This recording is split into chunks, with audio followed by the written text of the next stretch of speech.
Greetings, my fellow knights. Tonight we travel back to the year 1521 to witness the fall of Tenochtitlan, a clash of empires, a struggle for survival, and the moment that reshaped a continent. But before you drift into comfort, I ask you as a fellow knight of these tales to like and subscribe, and in the comments, share what legends or histories you would have us uncover next.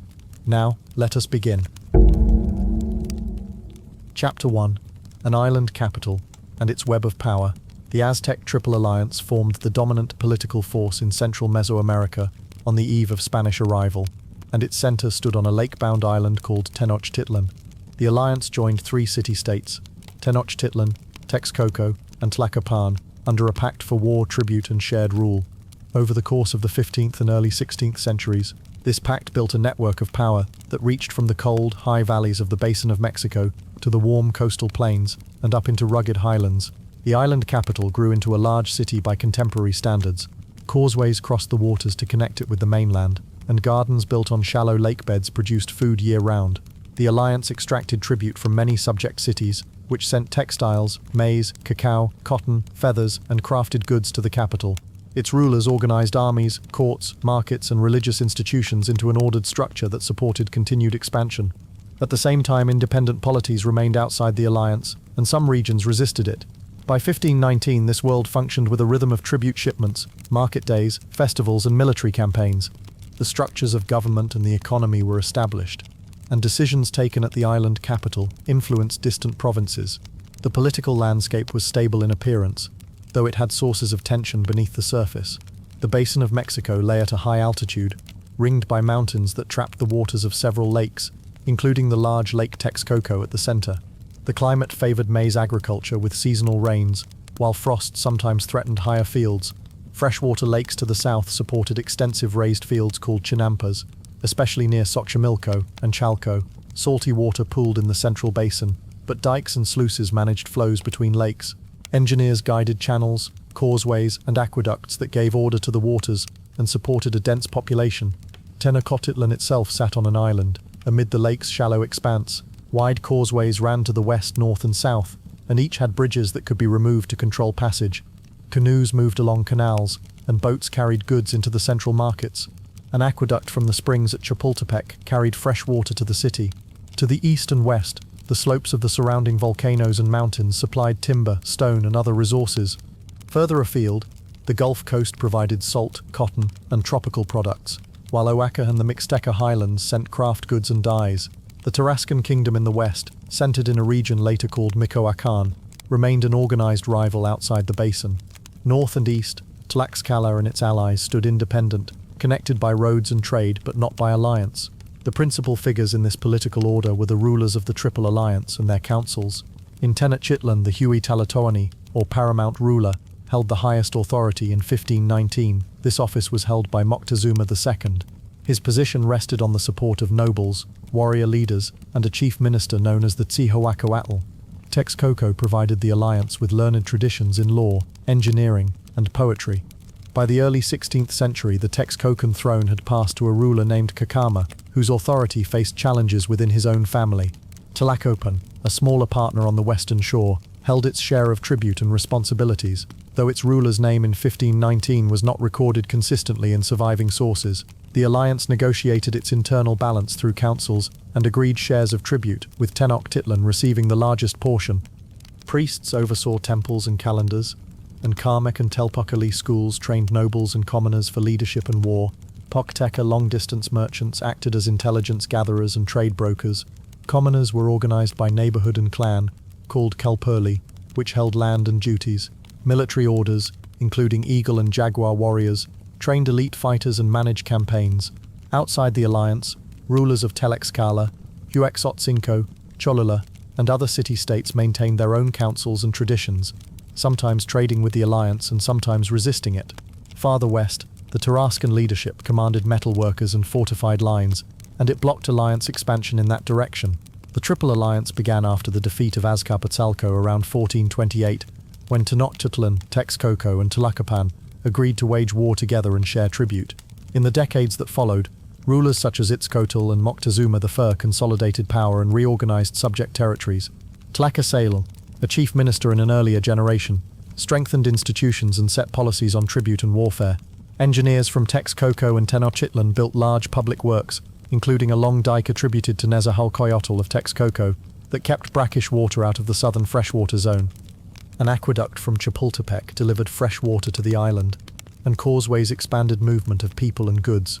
Within Tenochtitlan, canals divided districts and bridges crossed them for daily traffic. A twin temple pyramid, later called the Templo Maya, dominated the ceremonial precinct. Around it stood palaces, schools, arsenals, and storerooms. Across a narrow channel lay Tlatelolco, whose market became one of the largest in Mesoamerica. Inspectors and judges watched transactions, and cacao beans and cotton mantles served as common media of exchange. Obsidian blades, pottery, baskets, and prepared foods filled the stalls. Tribute lists recorded in painted books detailed obligations of provinces to send goods at specified intervals. Messengers and porters moved along engineered roads that linked the basin to coastal and highland regions. This network allowed rulers to mobilize armies quickly and to supply them from regional warehouses. In the years leading to the 16th century, the alliance extended campaigns to the Aztec region, the Pacific coastal areas, and the Soconusco, bringing new provinces into the tribute system. Ahuitzotl, who preceded Moctezuma II, expanded the empire's reach and rebuilt the Great Temple.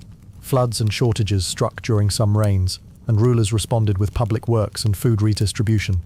Under Moctezuma II, court ceremony and rank distinctions grew more formal, and the central palace complex expanded. He appointed governors in subject cities, ensured tighter control of tribute routes, and convened councils to manage disputes. Tlaxcala, Huexotzinco, and Colula remained outside the alliance's direct control. Tlaxcala in particular stood as a confederation that blocked alliance movement to the east. Relations with Colula held a religious and commercial character, while politics in Texcoco saw rivalry among noble houses.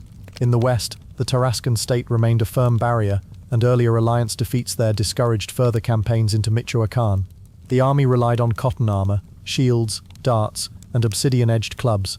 Strategy aimed at encircling a city-state, cutting its fields and roads, and forcing surrender and tribute acceptance. Captive-taking influenced tactics and training. The economy flourished through diverse crafts, from featherwork and mosaics to goldsmithing and weaving.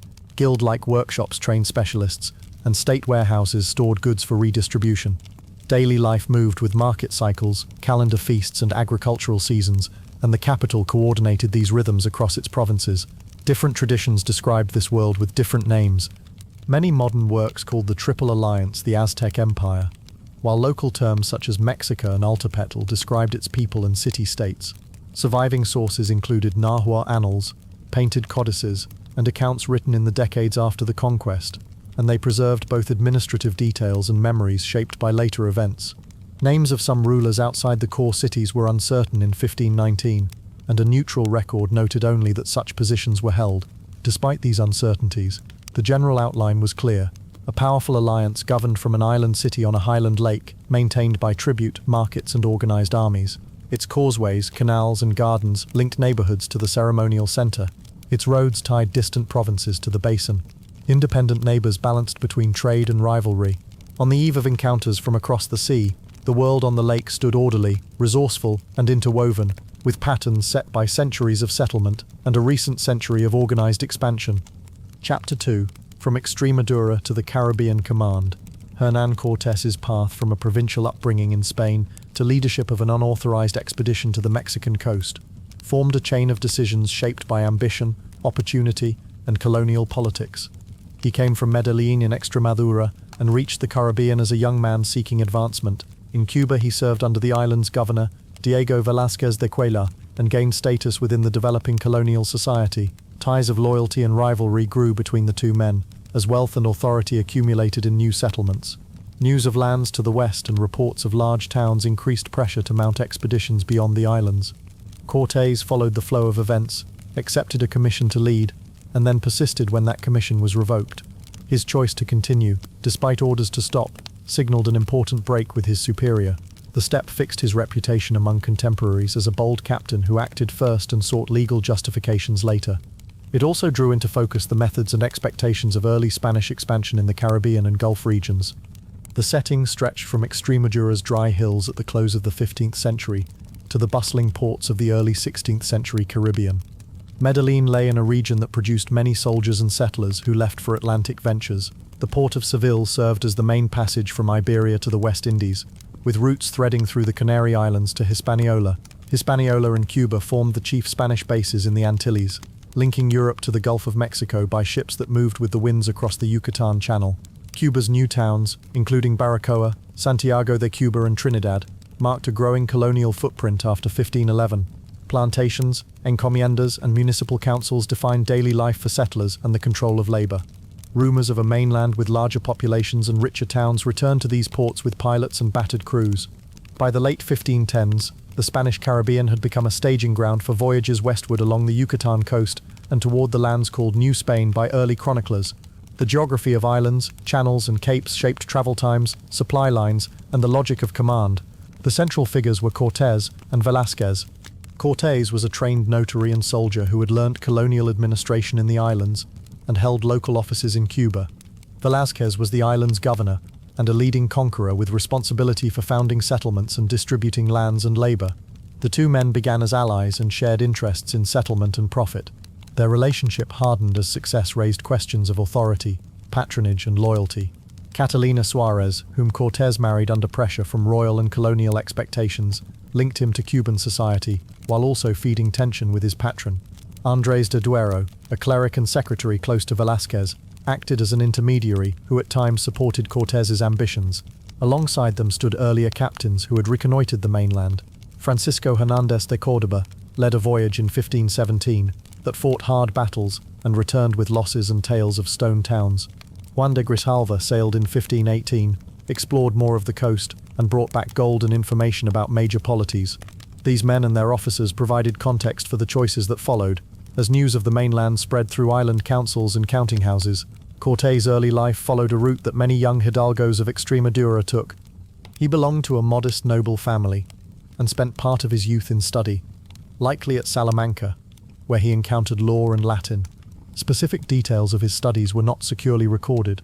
He sailed to Hispaniola in 1504 and gained experience in municipal roles where record-keeping, legal forms and negotiating with settlers and officials mattered.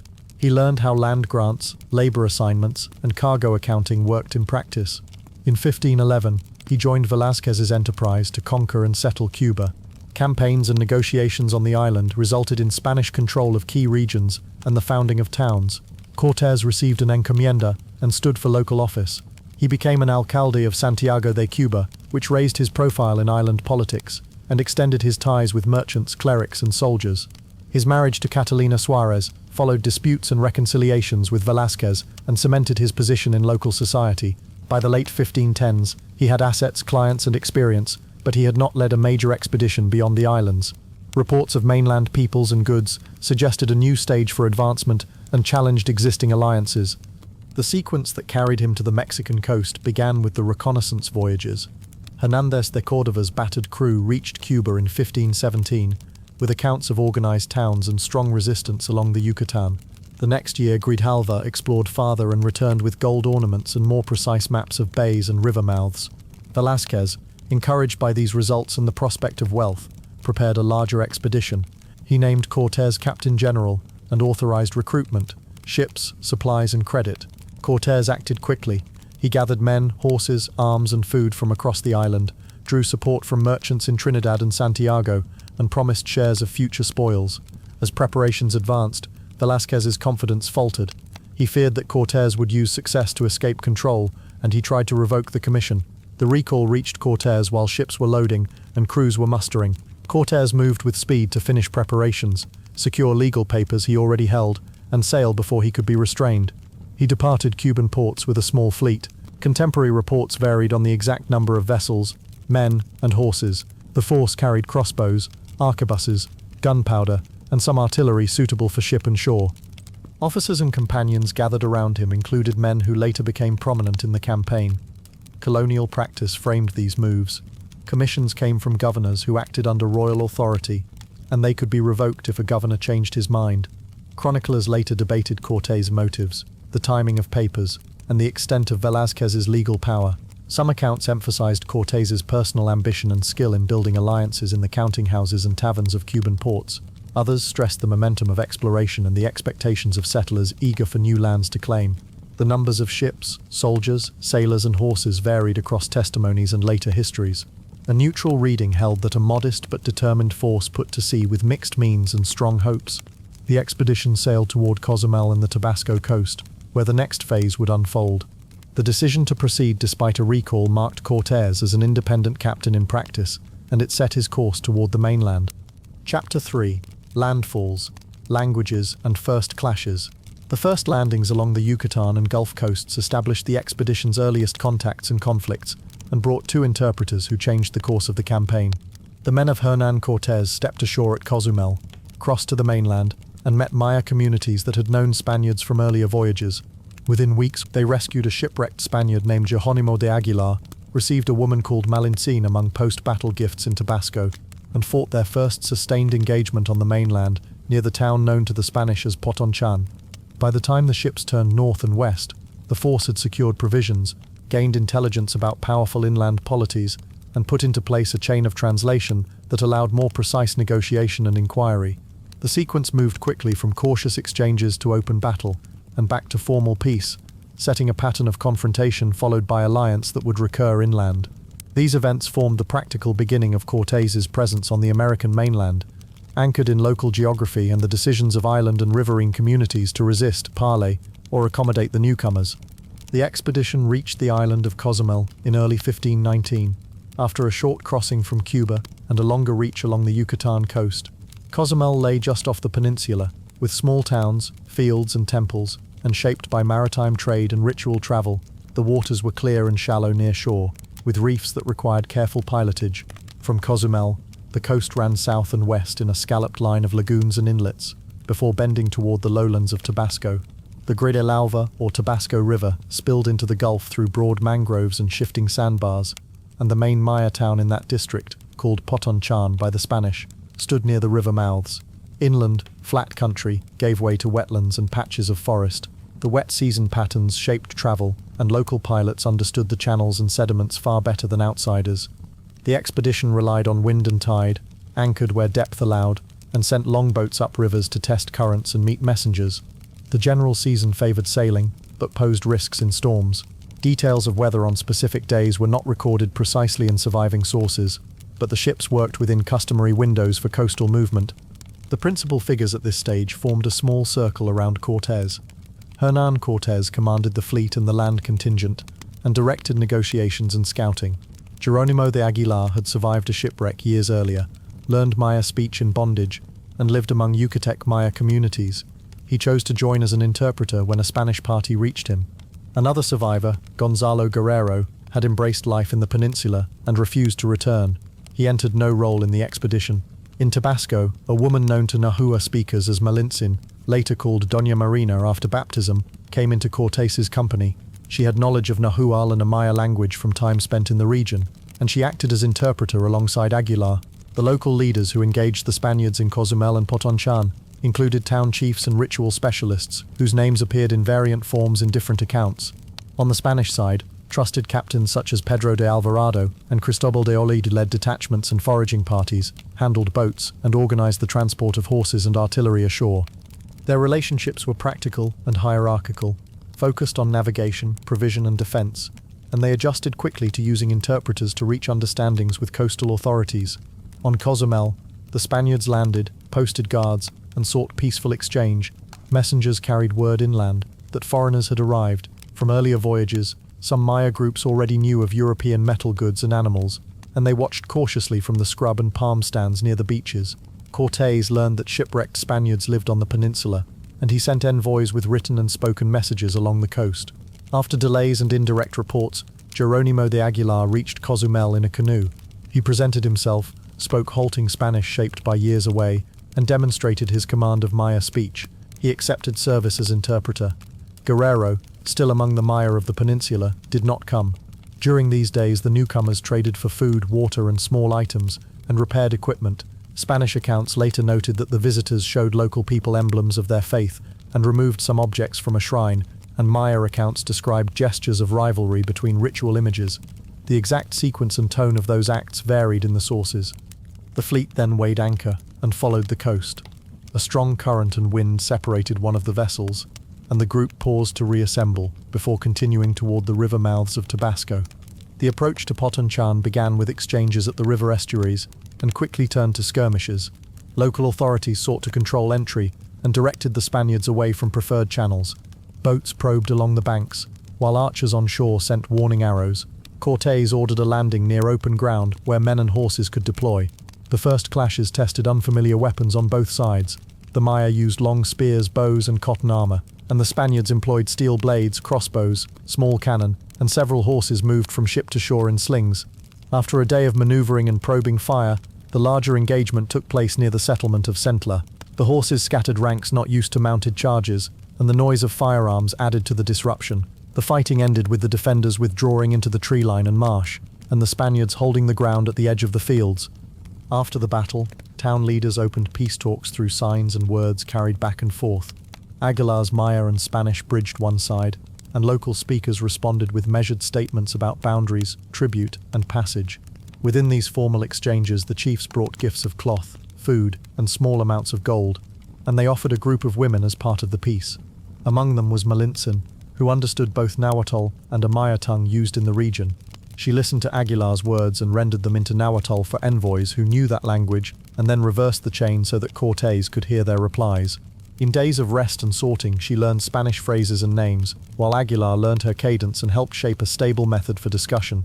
Peace with Potonchan yielded supplies and guidance through channels near the river mouths. The local settlement then returned to daily rhythms under the gaze of newcomers. While terms set in council took effect, the town sent bundles of cotton mantles, foodstuffs from their fields, and ornaments of gold, including discs hammered thin. The exact amounts were not recorded precisely. The expedition refreshed water casks and cared for horses that had taken injury in marshy ground. Messengers speaking different regional languages visited the Spanish camp, some drawn by curiosity, others sent to learn who the foreigners were and what they sought. In these conversations, Malintzin and Aguilar heard consistent references to a large power inland, to a ruler named Moctezuma, and to cities built around broad causeways and markets. The interpreters explained what they heard to Cortés and his captains, and the officers folded that knowledge into their coastal plan. Malintzin's presence shifted the balance of understanding. Through her, the expedition could move beyond gestures and barter, into names of towns, routes, and political ties. The Tabasco chiefs saw that capacity as well, and they used it to outline their own obligations and concerns. With peace settled and the channels charted, the fleet prepared to move again. The men raised anchors on a favorable tide and turned the bows to the northwest, leaving the low river country behind with interpreters aboard and a first set of mainland agreements in hand. Chapter 4. A Town for the King on the Gulf Shore. The founding of Veracruz marked a deliberate shift from a seaborne expedition to a political foothold on the continent. The company created a town with a council, declared loyalty to the Castilian crown, and structured its authority in a way that reduced the influence of the Cuban governor Diego Velázquez. The new municipality, called Villarica de la Veracruz, provided a legal base for correspondence, taxation, and military command. The act linked the force to the king, while severing it from provincial oversight that could recall it to Cuba. These steps established a framework that shaped later alliances, logistics, and decisions. By focusing on a municipal charter, elected officials, and written records, the leaders transformed a temporary camp into a recognized settlement. The town became the anchor for supplies and for the influx of local knowledge. It also served as a signal to nearby communities that the newcomers planned to stay. From this base, the expedition reorganized its ranks, prepared for inland travel, and addressed internal dissent. The legal foundation and practical arrangements made at Veracruz affected every phase of the campaign that followed. The events took place along the Gulf Coast of central Mexico in the spring and summer of 1519. The first anchorage lay off the low islands and shoals near San Juan de Ulua, where currents were strong and shelter was limited. The beach faced a wide coastal plain with sandy stretches, mangroves, and inland low hills. The climate was hot and humid, with heavy rains that softened the ground and damaged makeshift shelters. The anchorage posed risks for the ships during storms, and the surf complicated the movement of people and provisions. Scouts explored the shoreline and the nearby native settlements for fresh water, food, and a safer position. The chosen site for the town stood near Totonac communities to the north, where firmer ground and natural elevations promised better defense. From that point the route inland was clearer, and the coastal winds troubled the harbor less. The distance from the first landing to the town site was modest, but the change made a significant difference in daily routines and security. Hernán Cortés led the venture as its organizer and military commander. Diego Velázquez, governor of Cuba, had sponsored the expedition at first, but had not granted clear legal authority to found a town or to rule independently. Malintzin, also called Doña Marina, and Jerónimo de Aguilar served as interpreters, one speaking Nahuatl and Mayan languages, and the other Spanish and Mayan. Captains such as Pedro de Alvarado, Cristobal de Olid, Gonzalo de Sandoval, and Juan Velázquez de León commanded companies. Alonso Hernández Puerto Carrero and Francisco de Montejo were prominent among the officers and men who handled civic matters. A notary named Diego de Godoy recorded proceedings, contracts, and testimony. The company included sailors, infantry, cavalry, gunners, carpenters, and smiths, many of whom shifted roles as the enterprise changed from seafaring to settlement. Local leaders from coastal towns, later identified as Totonacs, observed and spoke with the newcomers through the interpreters. Their presence influenced the choice of site and the timing of the town's creation. The relationships formed in these days linked civic decisions to regional politics in ways that soon mattered. The move to establish a town proceeded through familiar Castilian forms. Cortés encouraged the men to gather as neighbors of a prospective municipality and to elect a cabildo, or town council, with alcaldes and regidors. The assembly named officials and received them by oath. The officials then requested that Cortés, as the most experienced leader, assume the offices of Justiciar Mayor and Capitán General in the king's name. He accepted and swore to uphold the laws and serve the crown. The notary entered the acts in the record, stamped with signatures and marks. The council adopted a name that recalled the festival of the True Cross, because the first landfall had occurred during Holy Week, and declared the settlement to be Villarica de la Vera Cruz. The council established modest ordinances about discipline, provisioning, and defense. It ordered a fortified position to guard the coast, and a simple storehouse for arms and supplies. A garrison remained at the new town, while other companies scouted the interior. The formal tone of the minutes and oaths created the appearance and effect of lawful continuity with Castilian practice, even though the setting was new and uncertain. Once the council existed, the leadership prepared a formal report to the monarch. Drafts took shape with the help of literate officers and the notary, and the interpreters helped explain regional conditions that would be described. The council's letter, later called a relation, introduced the land, the inhabitants, and the opportunities for Christianity and royal service as understood by the writers. It also presented the council's appointment of Cortés to high civil and military offices. The council named procuradors to carry the documents, gifts, and samples to Spain. The gifts included gold pieces and crafted works collected since the landings. Meanwhile, the town began to function as a logistical center. Carpenters and masons shaped timber and earth into a rough bastion. A commander, later identified as Juan de Escalante, organized the garrison detail.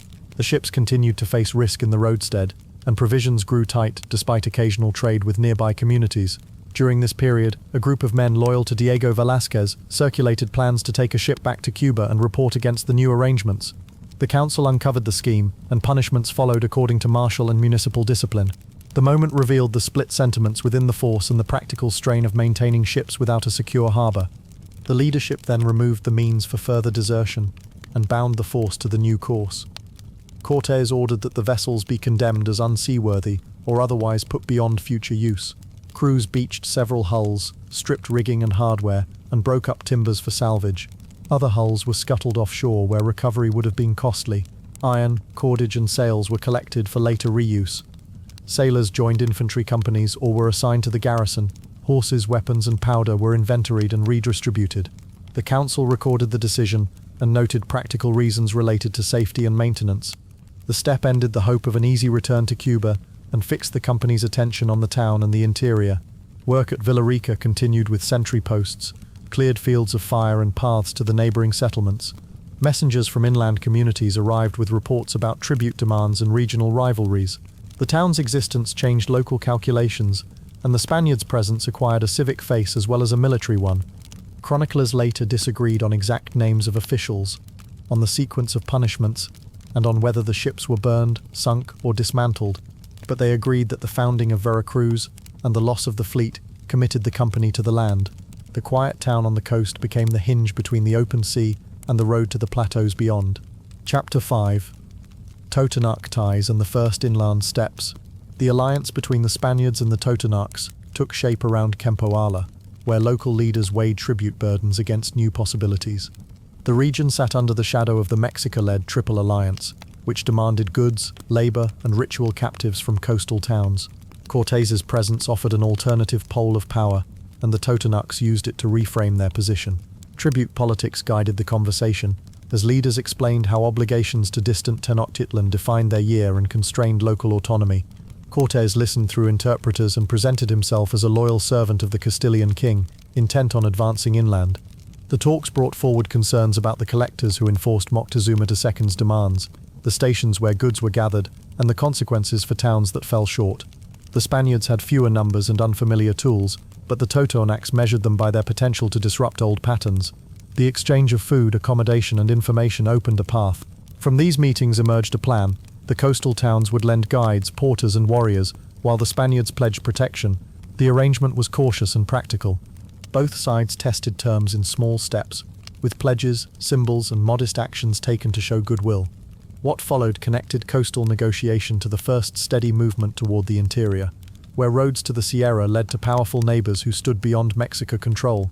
The setting lay on the Gulf lowlands in mid-1519, where sandy ridges gave way to green fields and river flats.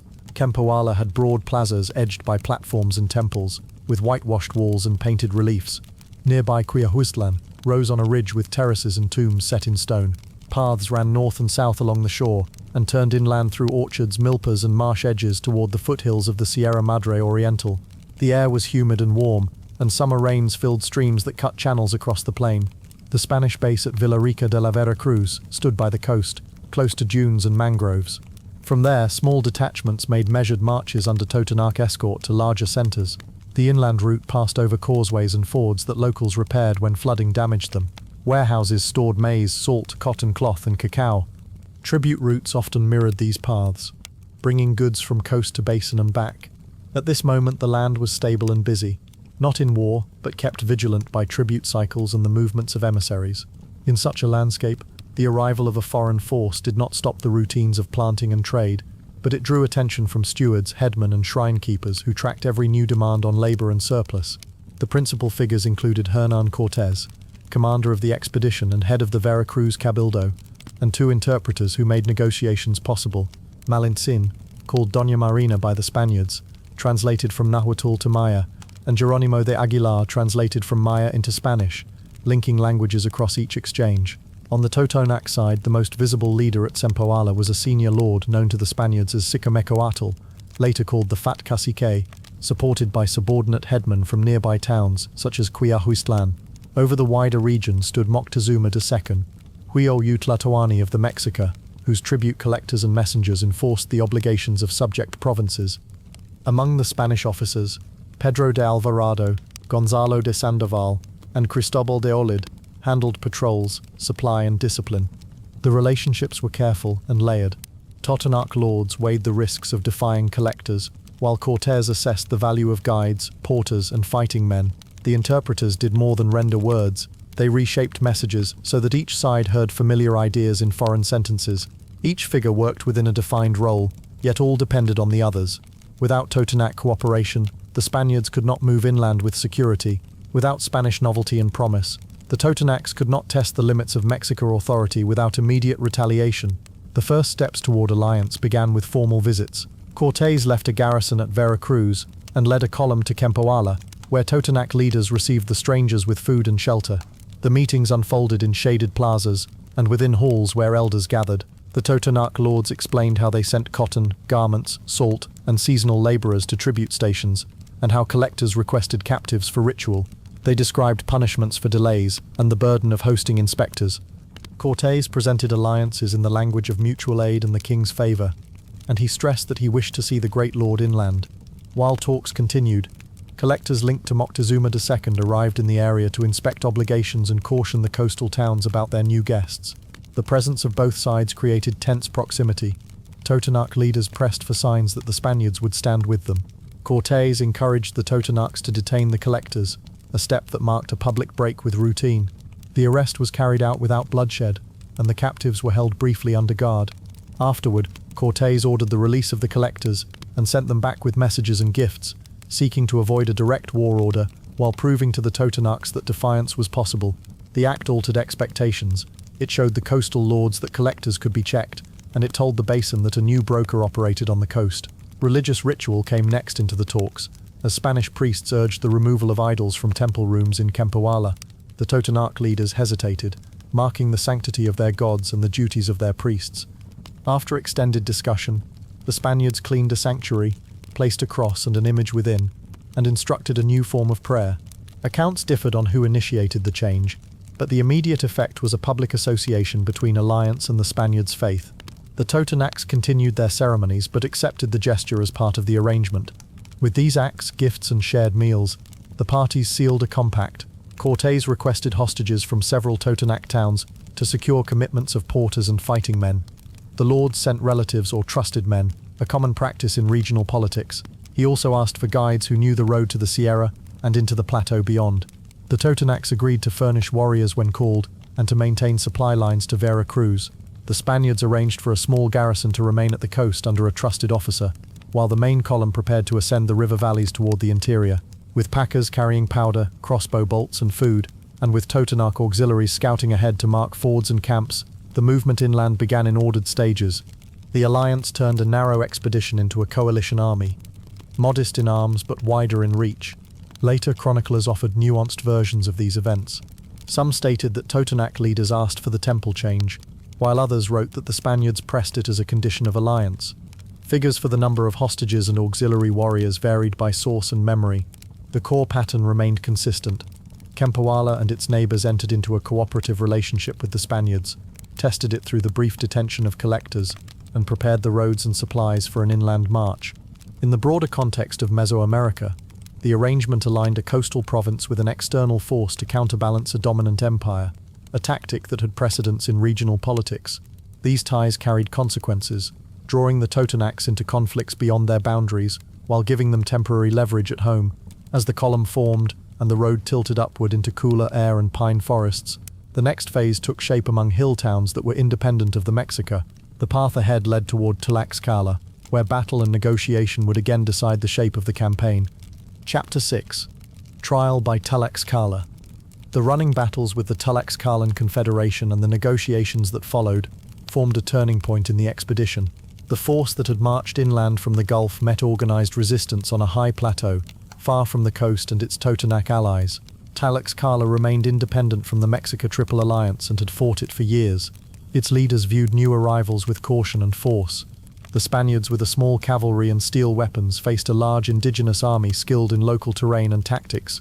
The clash tested endurance more than equipment. Over several days, intense fighting alternated with careful parleys and pauses. When the fighting ended, an agreement changed the scale of the campaign. Tlaxcala, once an opponent, became a central ally. The decision brought thousands of indigenous warriors and guides to the expedition.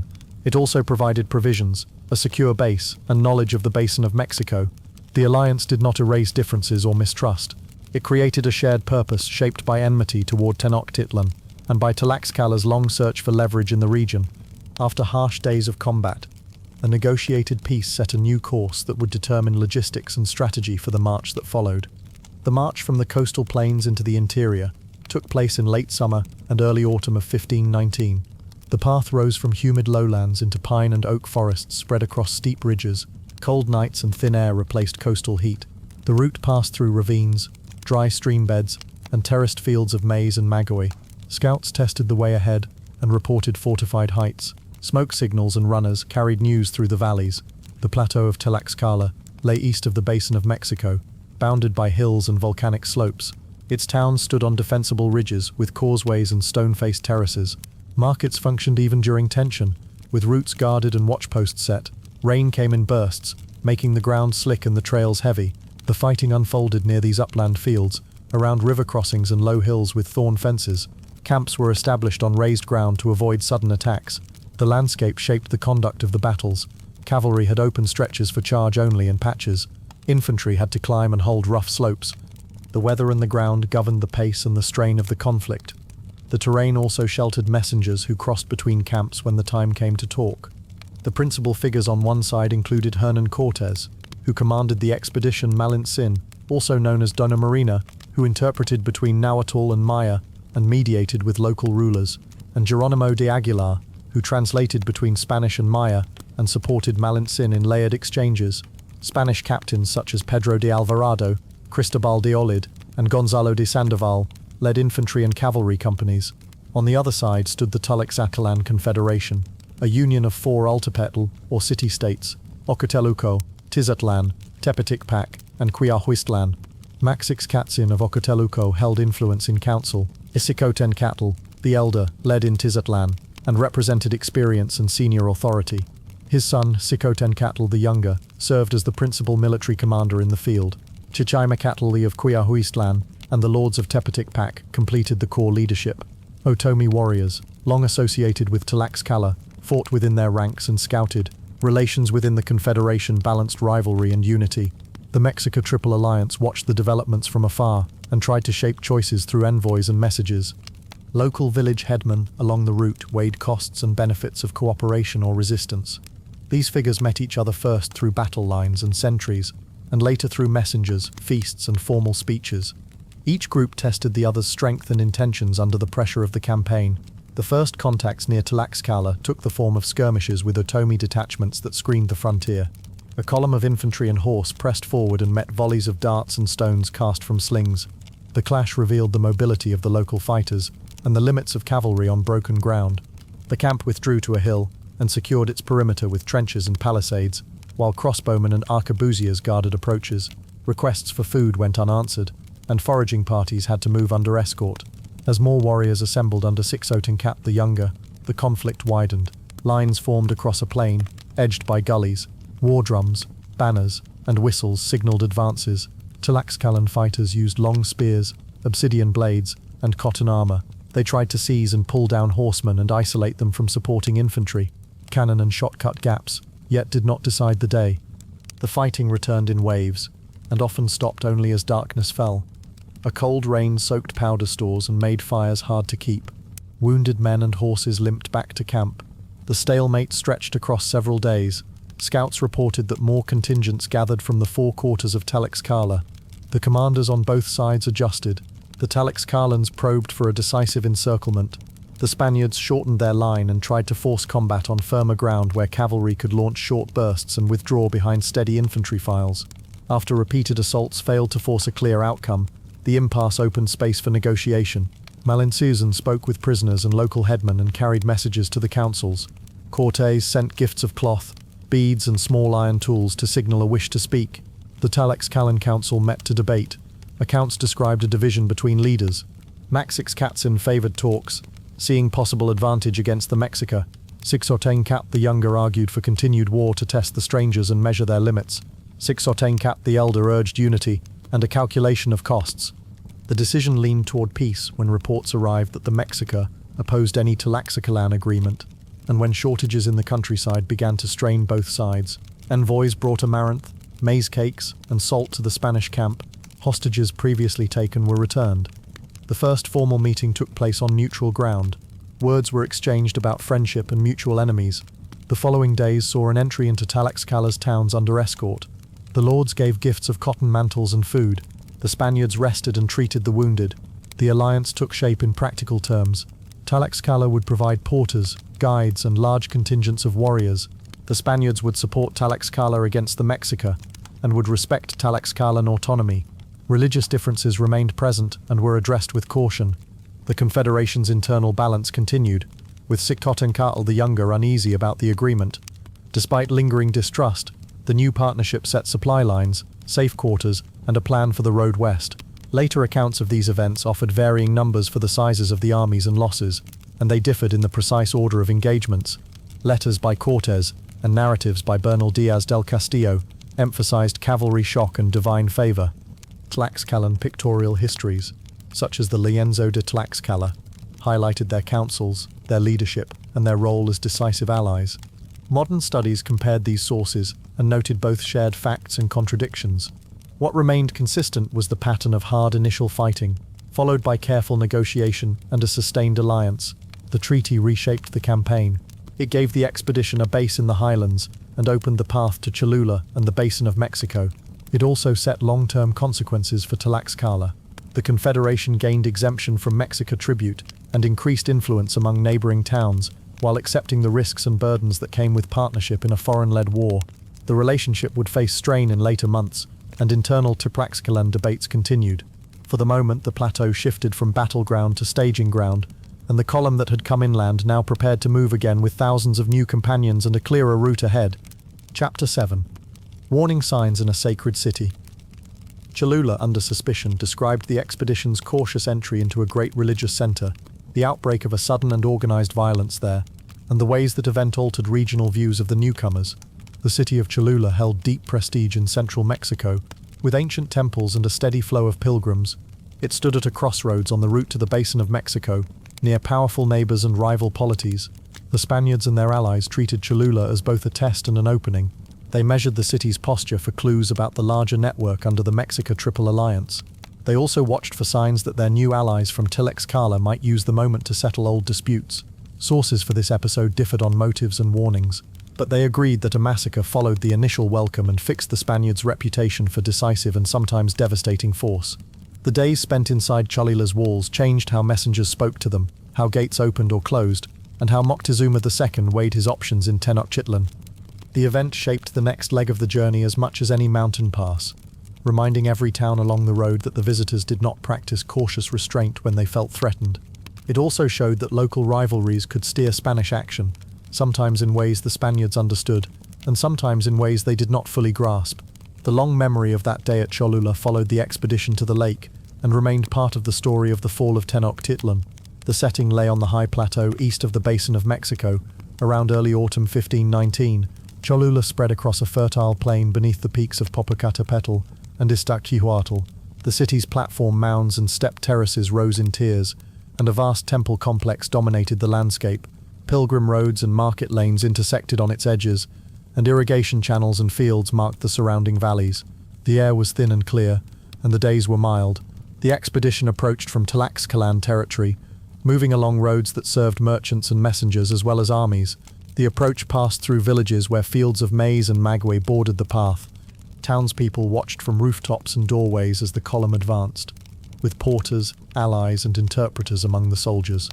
The city's walls and gateways appeared gradually, with shrines visible on hills nearby. Lodgings for guests and visiting dignitaries stood near the central space, and storage areas for tribute and offerings lay behind courtyards. Urban order showed itself in the way processions moved and in the controlled entrances to the sacred precinct.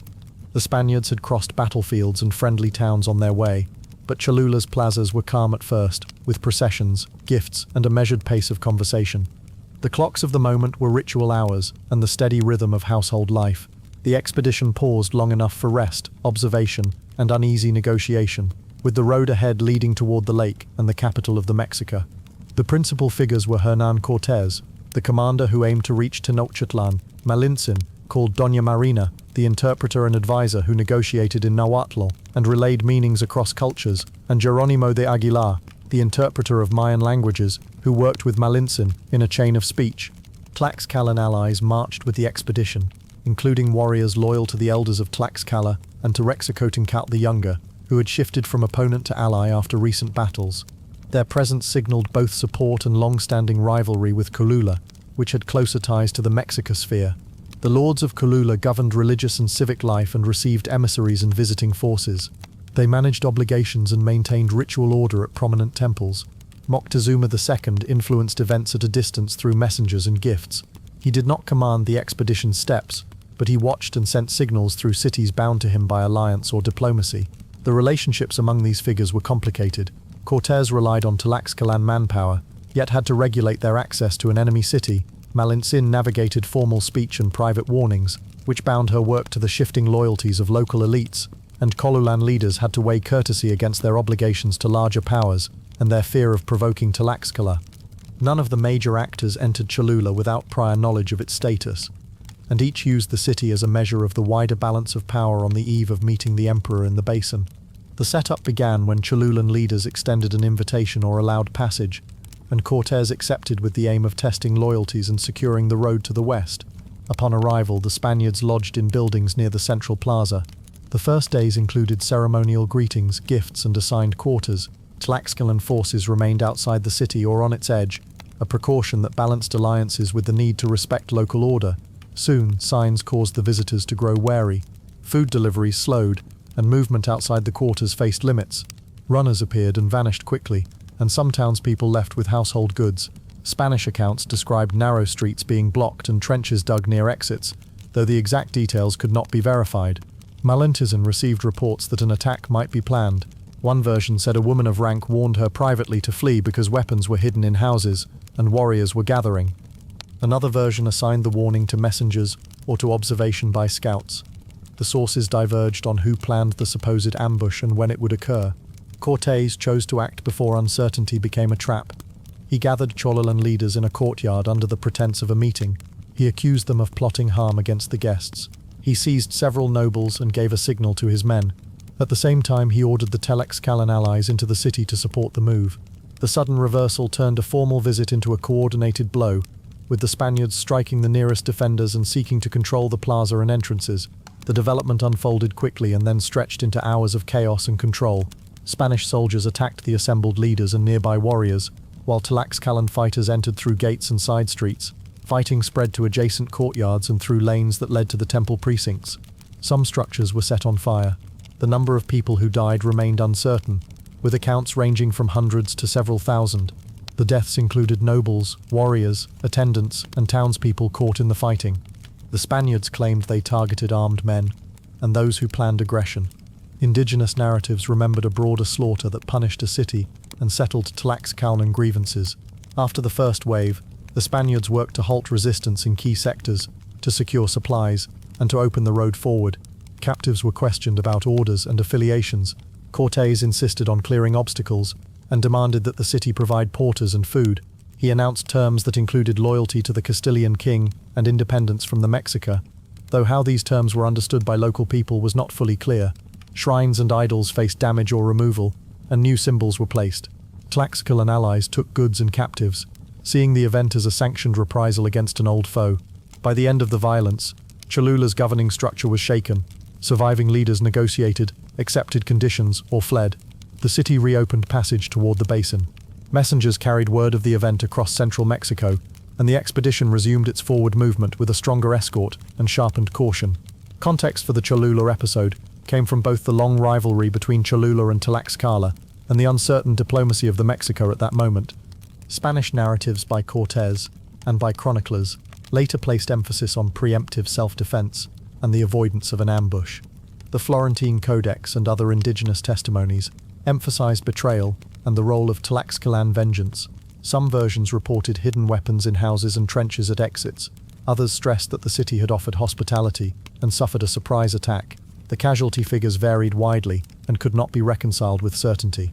Scholars later debated whether a plot existed or whether the fear of a trap, tensions over provisioning, and rival enmities led to a decision that the Spaniards found useful for deterrence. Whatever the motive, the outcome shifted perceptions in the region. To some towns, the newcomers appeared as allies able to break the power of the Mexica. To others, they seemed unpredictable and harsh, particularly when supported by rivals. Moctezuma II's messengers adjusted their tone, and the emperor's inclination toward negotiation strengthened. The road from Cholula to the lake opened, escorts assembled, and the expedition advanced westward with a record of force that preceded it into the basin of Mexico. Chapter 8. Causeways to an Emperor's. The march into the basin of Mexico, the approach along the southern causeway, and the first audience between Hernán Cortés and Moctezuma II formed a clear turning point in the campaign. The expedition moved from a sequence of regional encounters into the heart of the Triple Alliance. The journey culminated in an organized reception that followed established norms of diplomacy in central Mexico. The entry into Tenochtitlan brought the Spaniards and their indigenous allies into a capital built on water and linked by engineered causeways and canals. The meeting with the emperor established formal ties, defined the immediate limits of the visitors' freedom, and opened days of guarded hospitality. The movement, the meeting, and the first lodgings in the city left lasting impressions in written accounts, and they shaped the events that followed. The march set a measured pace, the audience followed protocol, and the arrival brought a calm mask over underlying tension. The time was early November 1519. The route led west from the Puebla Tlaxcala Valley, across the high saddle between Popocatépetl and Iztaccíhuatl. The air thinned on the ascent and grew damp and cool as the trail crossed the pass and dropped toward the lakes. The basin of Mexico spread out in a wide bowl, ringed by mountains. Lakes Chalco and Xochimilco lay in the south, connected to the larger Lake Texcoco to the north and east. On the water stood island towns with straight causeways linking them to the shore.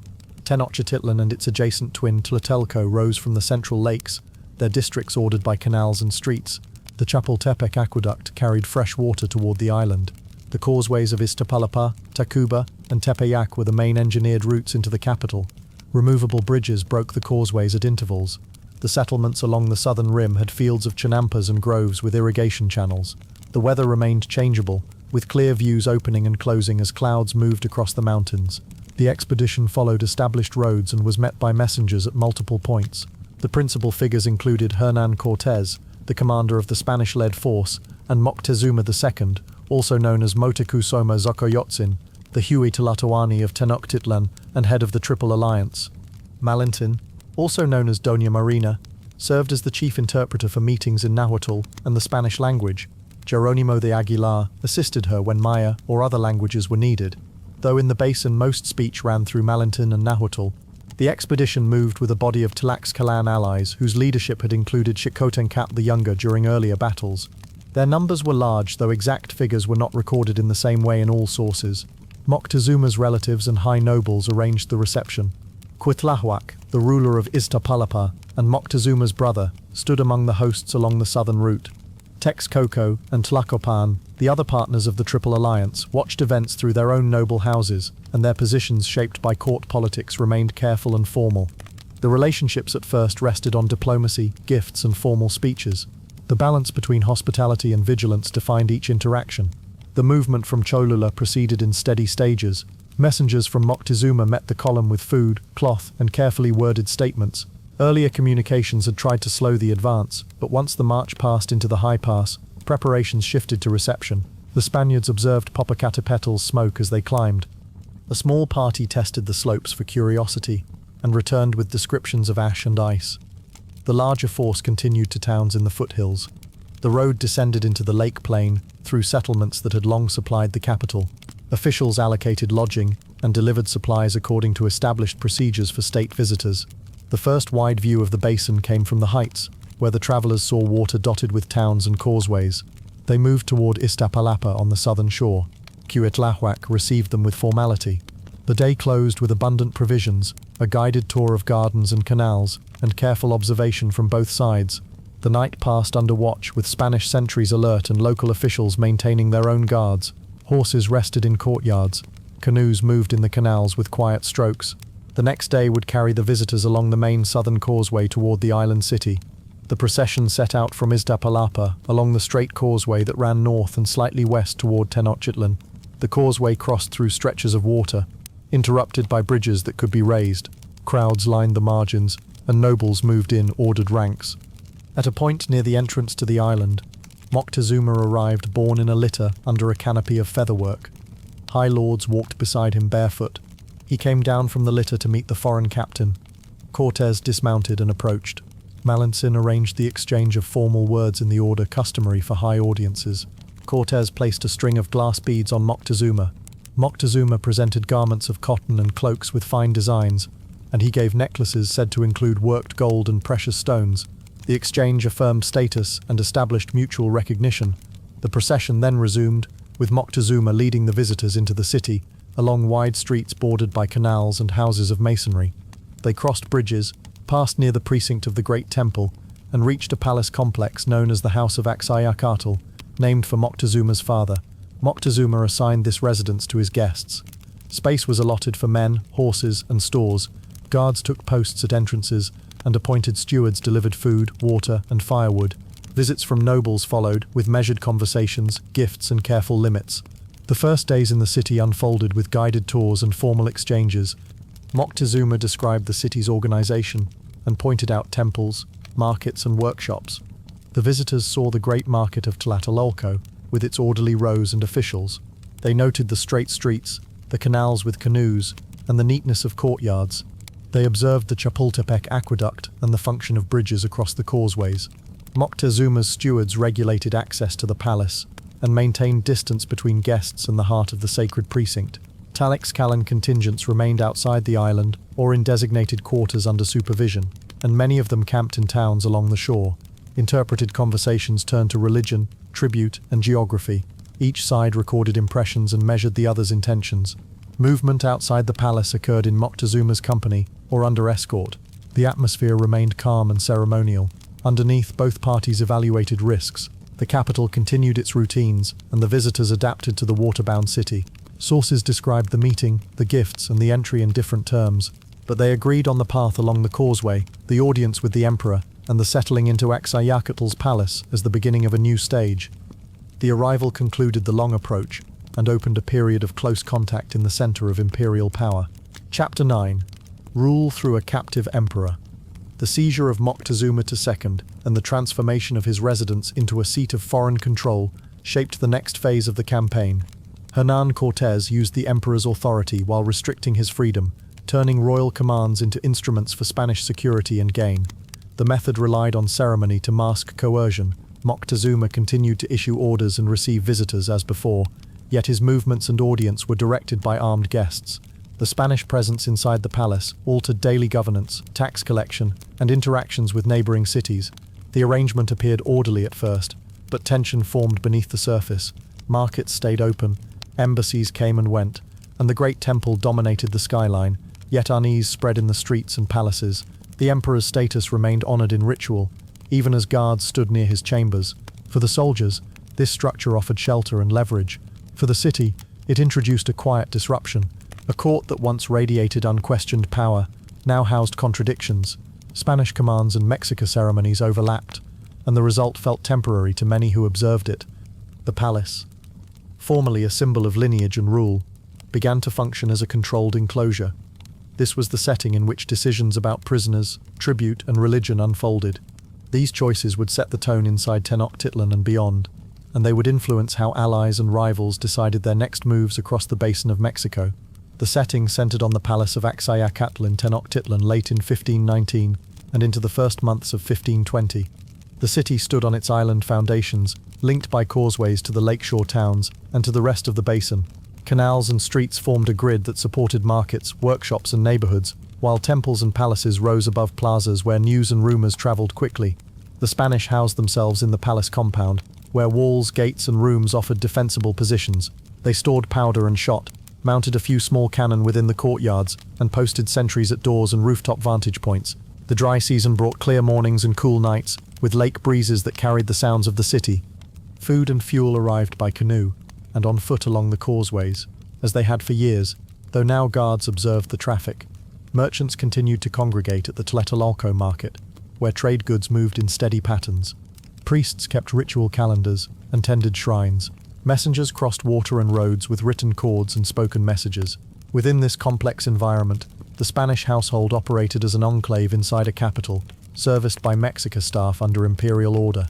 The arrangement depended on the city's normal routines to keep it stable. It also depended on the sense that the palace and its inhabitants were still under Moctezuma's authority, even as restrictions narrowed his sphere. The familiar geography and the slow turn of the season helped maintain an outward calm, while the terms of control shifted inside the imperial residence. The principal figures included Hernán Cortés, the commander who directed the policy of ruling through Moctezuma; Moctezuma II, the Huey Tlatoani, whose person combined political, military, and sacred duties; and Malintzin, the interpreter and advisor who carried conversations between leaders and mediated the language of obligation and caution. Jerónimo de Aguilar assisted in translation between Spanish and Maya where needed, while Pedro de Alvarado served as the principal military deputy and stood ready to command in Cortés's absence. Among Mexican nobles, Moctezuma's younger brother Cuitlahuac, ruler of Iztapalapa, appeared frequently at court and spoke for a faction that was skeptical of cooperation. Other high nobles and war leaders visited the palace to hear the emperor's words and to observe the foreign soldiers who guarded his doors. Outside the island, the Triple Alliance partners in Texcoco and Tlacopan watched closely, balancing loyalty, rivalry, and self-preservation. Envoys moved between capitals to gauge intentions. The garrison at Veracruz served as the Spanish link to the coast, and any disturbance there had immediate consequences in the capital. In the background, unnamed artisans, porters, and servants kept the palace functioning. Tlaxcalan allies provided manpower and supplies in limited numbers, although most of their force remained outside the city or returned home. The relations among these figures rested on bargains that could shift quickly. Respect for Moctezuma's position held many strands together, and Cortés understood that every command the emperor issued under guard needed to look voluntary to keep the structure from breaking. The immediate cause that Cortés used to tighten control came from the coast, where a Mexico-backed attack on Spaniards created a clear pretext. Reports reached the capital that men at the Veracruz outpost had been killed at Notla by forces associated with the coastal commander Qualpopoca. News of casualties and the burning of settlements angered the Spanish leadership and put them on alert for wider hostility.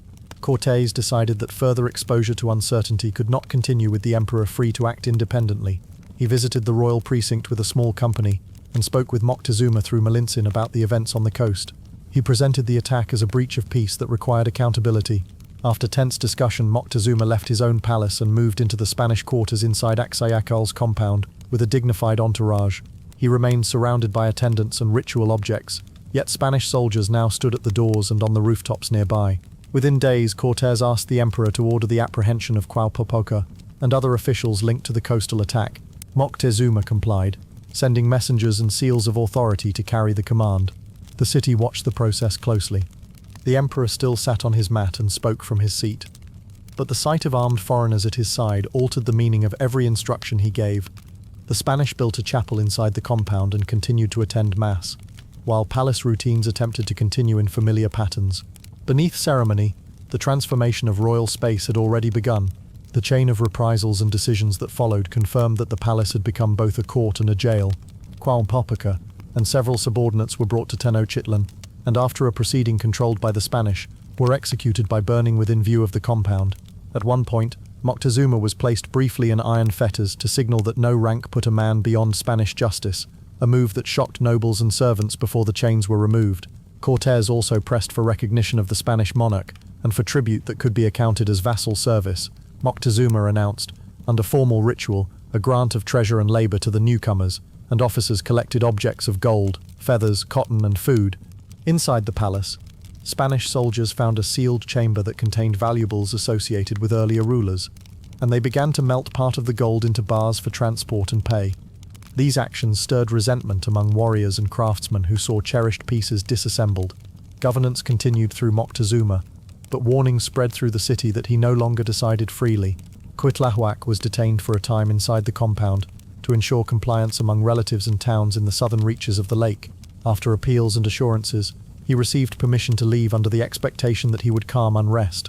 He did not return, and his absence signaled that another path of resistance was taking shape beyond the palace walls. Patrols tightened around the entrances.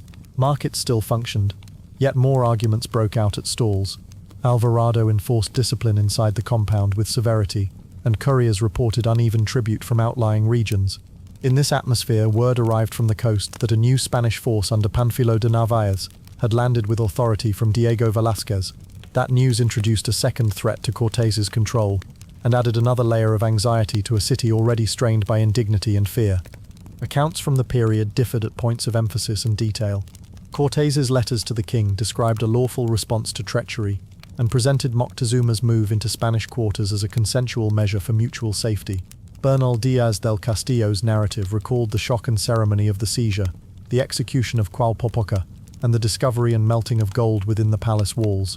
Now sources compiled later in the Florentine Codex conveyed the sorrow and anger at seeing the emperor hemmed in by guards and the city's unease as sacred spaces were crossed by foreign routines.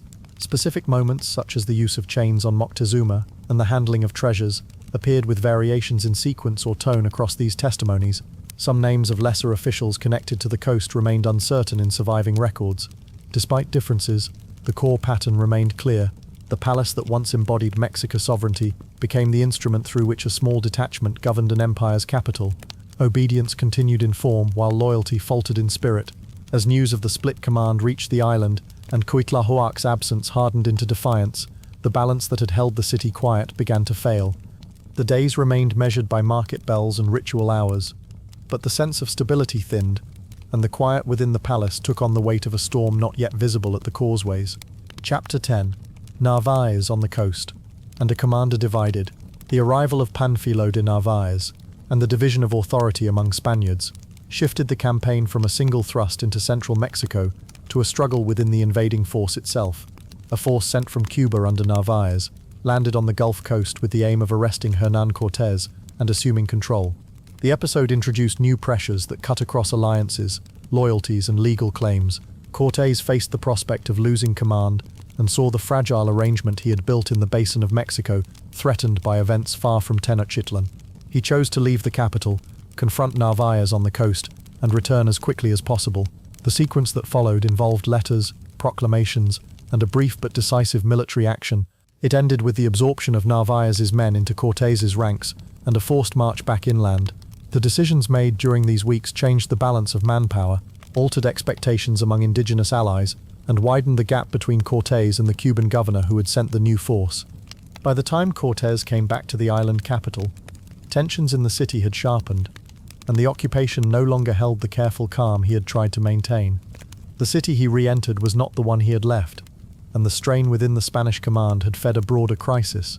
The events unfolded in the spring of 1520, along the Gulf lowlands and the route that ran from Tenochtitlan through the Sierra Madre ranges to the coast. Narvaez's fleet appeared off San Juan de Ulua and established a base among the Totonac towns, with Cempoala serving as his principal camp. The air along the coast felt heavy with humidity, and the rainy season approached. Inland the roads climbed through cooler highlands toward Tlaxcala, and then descended into the basin of Mexico. The distances involved required careful timing, as river crossings swelled with rain and mountain passes narrowed.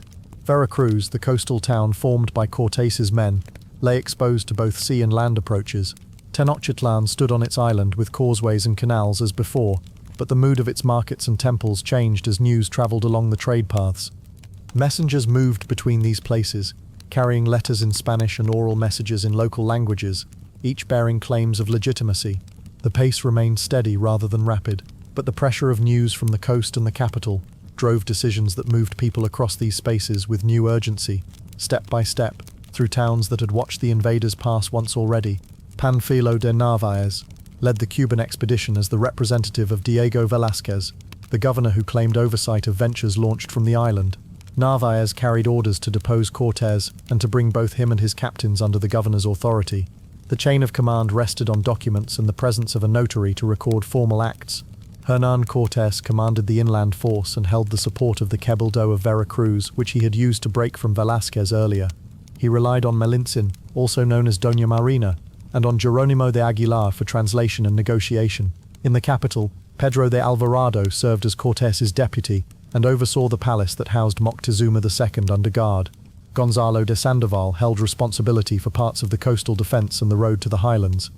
The allied forces included Tlaxcalan and Totonac contingents, whose leaders balanced local concerns with the shifting Spanish leadership. Within Tenochtitlan, Moctezuma II remained the focal point of formal authority, but his position weakened with each external shock. The interplay among these figures defined the weeks that followed, each acting through councils, messengers, and small columns of armed men tasked with holding towns that had become cautious and watchful. News of Narvaez's arrival reached Tenochtitlan, with reports of ships at Ulua and soldiers disembarking with banners and artillery. Narvaez sent letters to Veracruz and inland to call on Spaniards to abandon Cortés and accept the Cuban governor's authority. He secured Cempoala as his base and drew local leaders to his side, with assurances that his expedition would curb Cortés's demands. At Veracruz, Sandoval assessed the strength of the new force and withdrew to avoid a direct confrontation he could not win. Cortés reviewed the situation in the capital and judged that a divided command posed an immediate threat to his legal standing and to the alliance he had built. He chose to leave Pedro de Alvarado in Tenochtitlan with a garrison, artillery, and instructions to maintain strict order around the palace and markets. He maintained Moctezuma under guard and directed that supplies continue to flow to the Spaniards and their allies. Cortés then gathered a column of Spaniards and several thousand indigenous allies and set out toward Tlaxcala and the coast. Along the way he sent letters and envoys to Narvaez proposing talks, while Malintzin and Aguilar carried the arguments to intermediaries who could reach Narvaez's captains. The march moved carefully through familiar towns, and each halt saw new attempts to win men by persuasion rather than by trial of arms. The confrontation at Cempoala unfolded over days of negotiation followed by a sudden attack during heavy rain. Narvaez maintained strong positions with artillery and pikes, confident in numbers and in the weight of his commissions. Cortés quietly made contact with officers in the opposing camp and promised favor, gold and security if they switched allegiance. When talks stalled, he directed a night assault on the main temple precinct that Narvaez used as his stronghold. The fighting was brief and close. A blow injured Narvaez and left him captured, and his men fell back or stood down as news of his capture spread. The remaining leaders accepted terms and recognized Cortés's command. The artillery, horses, and supplies taken in the camp enlarged his resources, and the men from Cuba swore loyalty to the Veracruz Cabildo and to Cortés in due form. Cortés released prominent prisoners under guard and organized the combined force for an immediate return inland. He sent messages ahead to Tenochtitlan, but the roads carried another set of reports in the opposite direction. Word reached him that during his absence, a festival in the capital had ended in bloodshed, and that the city roiled under alarm and anger. He accelerated the march back through Tlaxcala with his expanded army, noting changes in tone among messengers and allies who spoke of closed markets and guarded causeways. The column entered the highlands once more under low clouds as the rains increased, and all eyes turned toward the lake and the island city that had grown uneasy. Spanish rivalry in the Caribbean often produced rival commissions and overlapping claims, and the Narvaez episode reflected that pattern in New Spain. Sources differ on the exact number of soldiers, horses, and guns that Narvaez brought, but all accounts agree that his force outnumbered Cortés's original contingent, and that many of his men joined Cortés after the coastal clash. Accounts also vary on the degree of local support Narvaez enjoyed among Totonac towns, although his base at Cempoala is consistent across narratives. The speed and effect of Cortés's diplomacy inside the opposing camp depended on small decisions by captains whose motives are not fully recorded. The outcome, however, remained clear. Cortés returned toward Tenochtitlan with reinforced numbers and heavier equipment, but also with a leadership now bearing the imprint of division and haste. When he reached the basin of Mexico, the city awaited him with mounting tension and an order that had started to fray, and the next steps would unfold within streets that no longer lay calm. Chapter 11.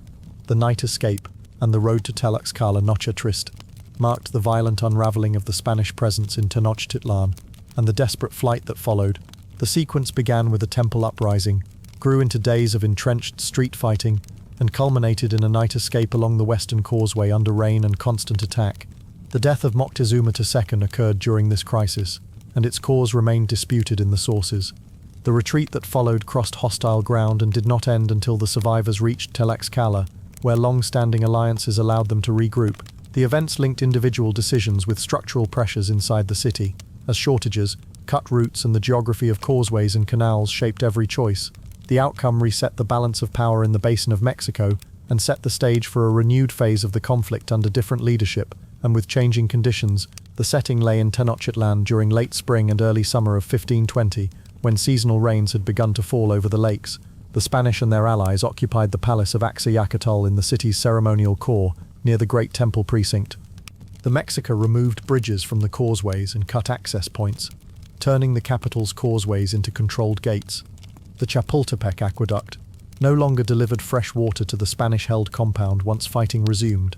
The main streets, canals, and rooftops around the sacred precinct became zones of engagement. The Spanish aimed at the Tlacopan causeway to the west for any attempted departure, because the southern and northern routes were more strongly defended, and the eastern lake opened onto areas without allies. The valley routes that led from Tacuba toward the east were known but uncertain in hostile territory.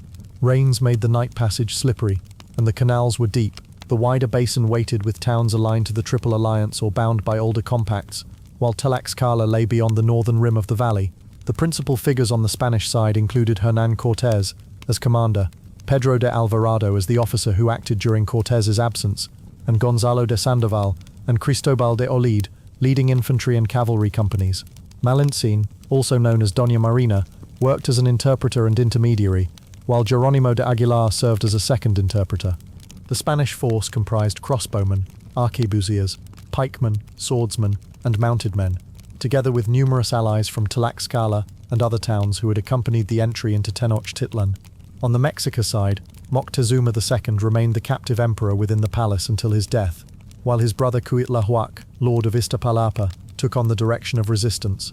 Mexica commanders coordinated neighborhood forces and canoe units that controlled the canals and flanked the causeways. Leaders from Tlatelolco supported the defense of the urban core and contributed to the sustained attacks around the main temple. After Moctezuma's death, the city's military operations continued under Cuitlahuac's authority, and younger nobles who later became prominent, such as Cuauhtémoc, took roles in organizing the fighting in districts closer to the lake.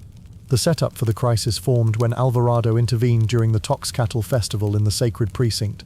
He cited a fear of a planned attack, and his men struck a large group of celebrants.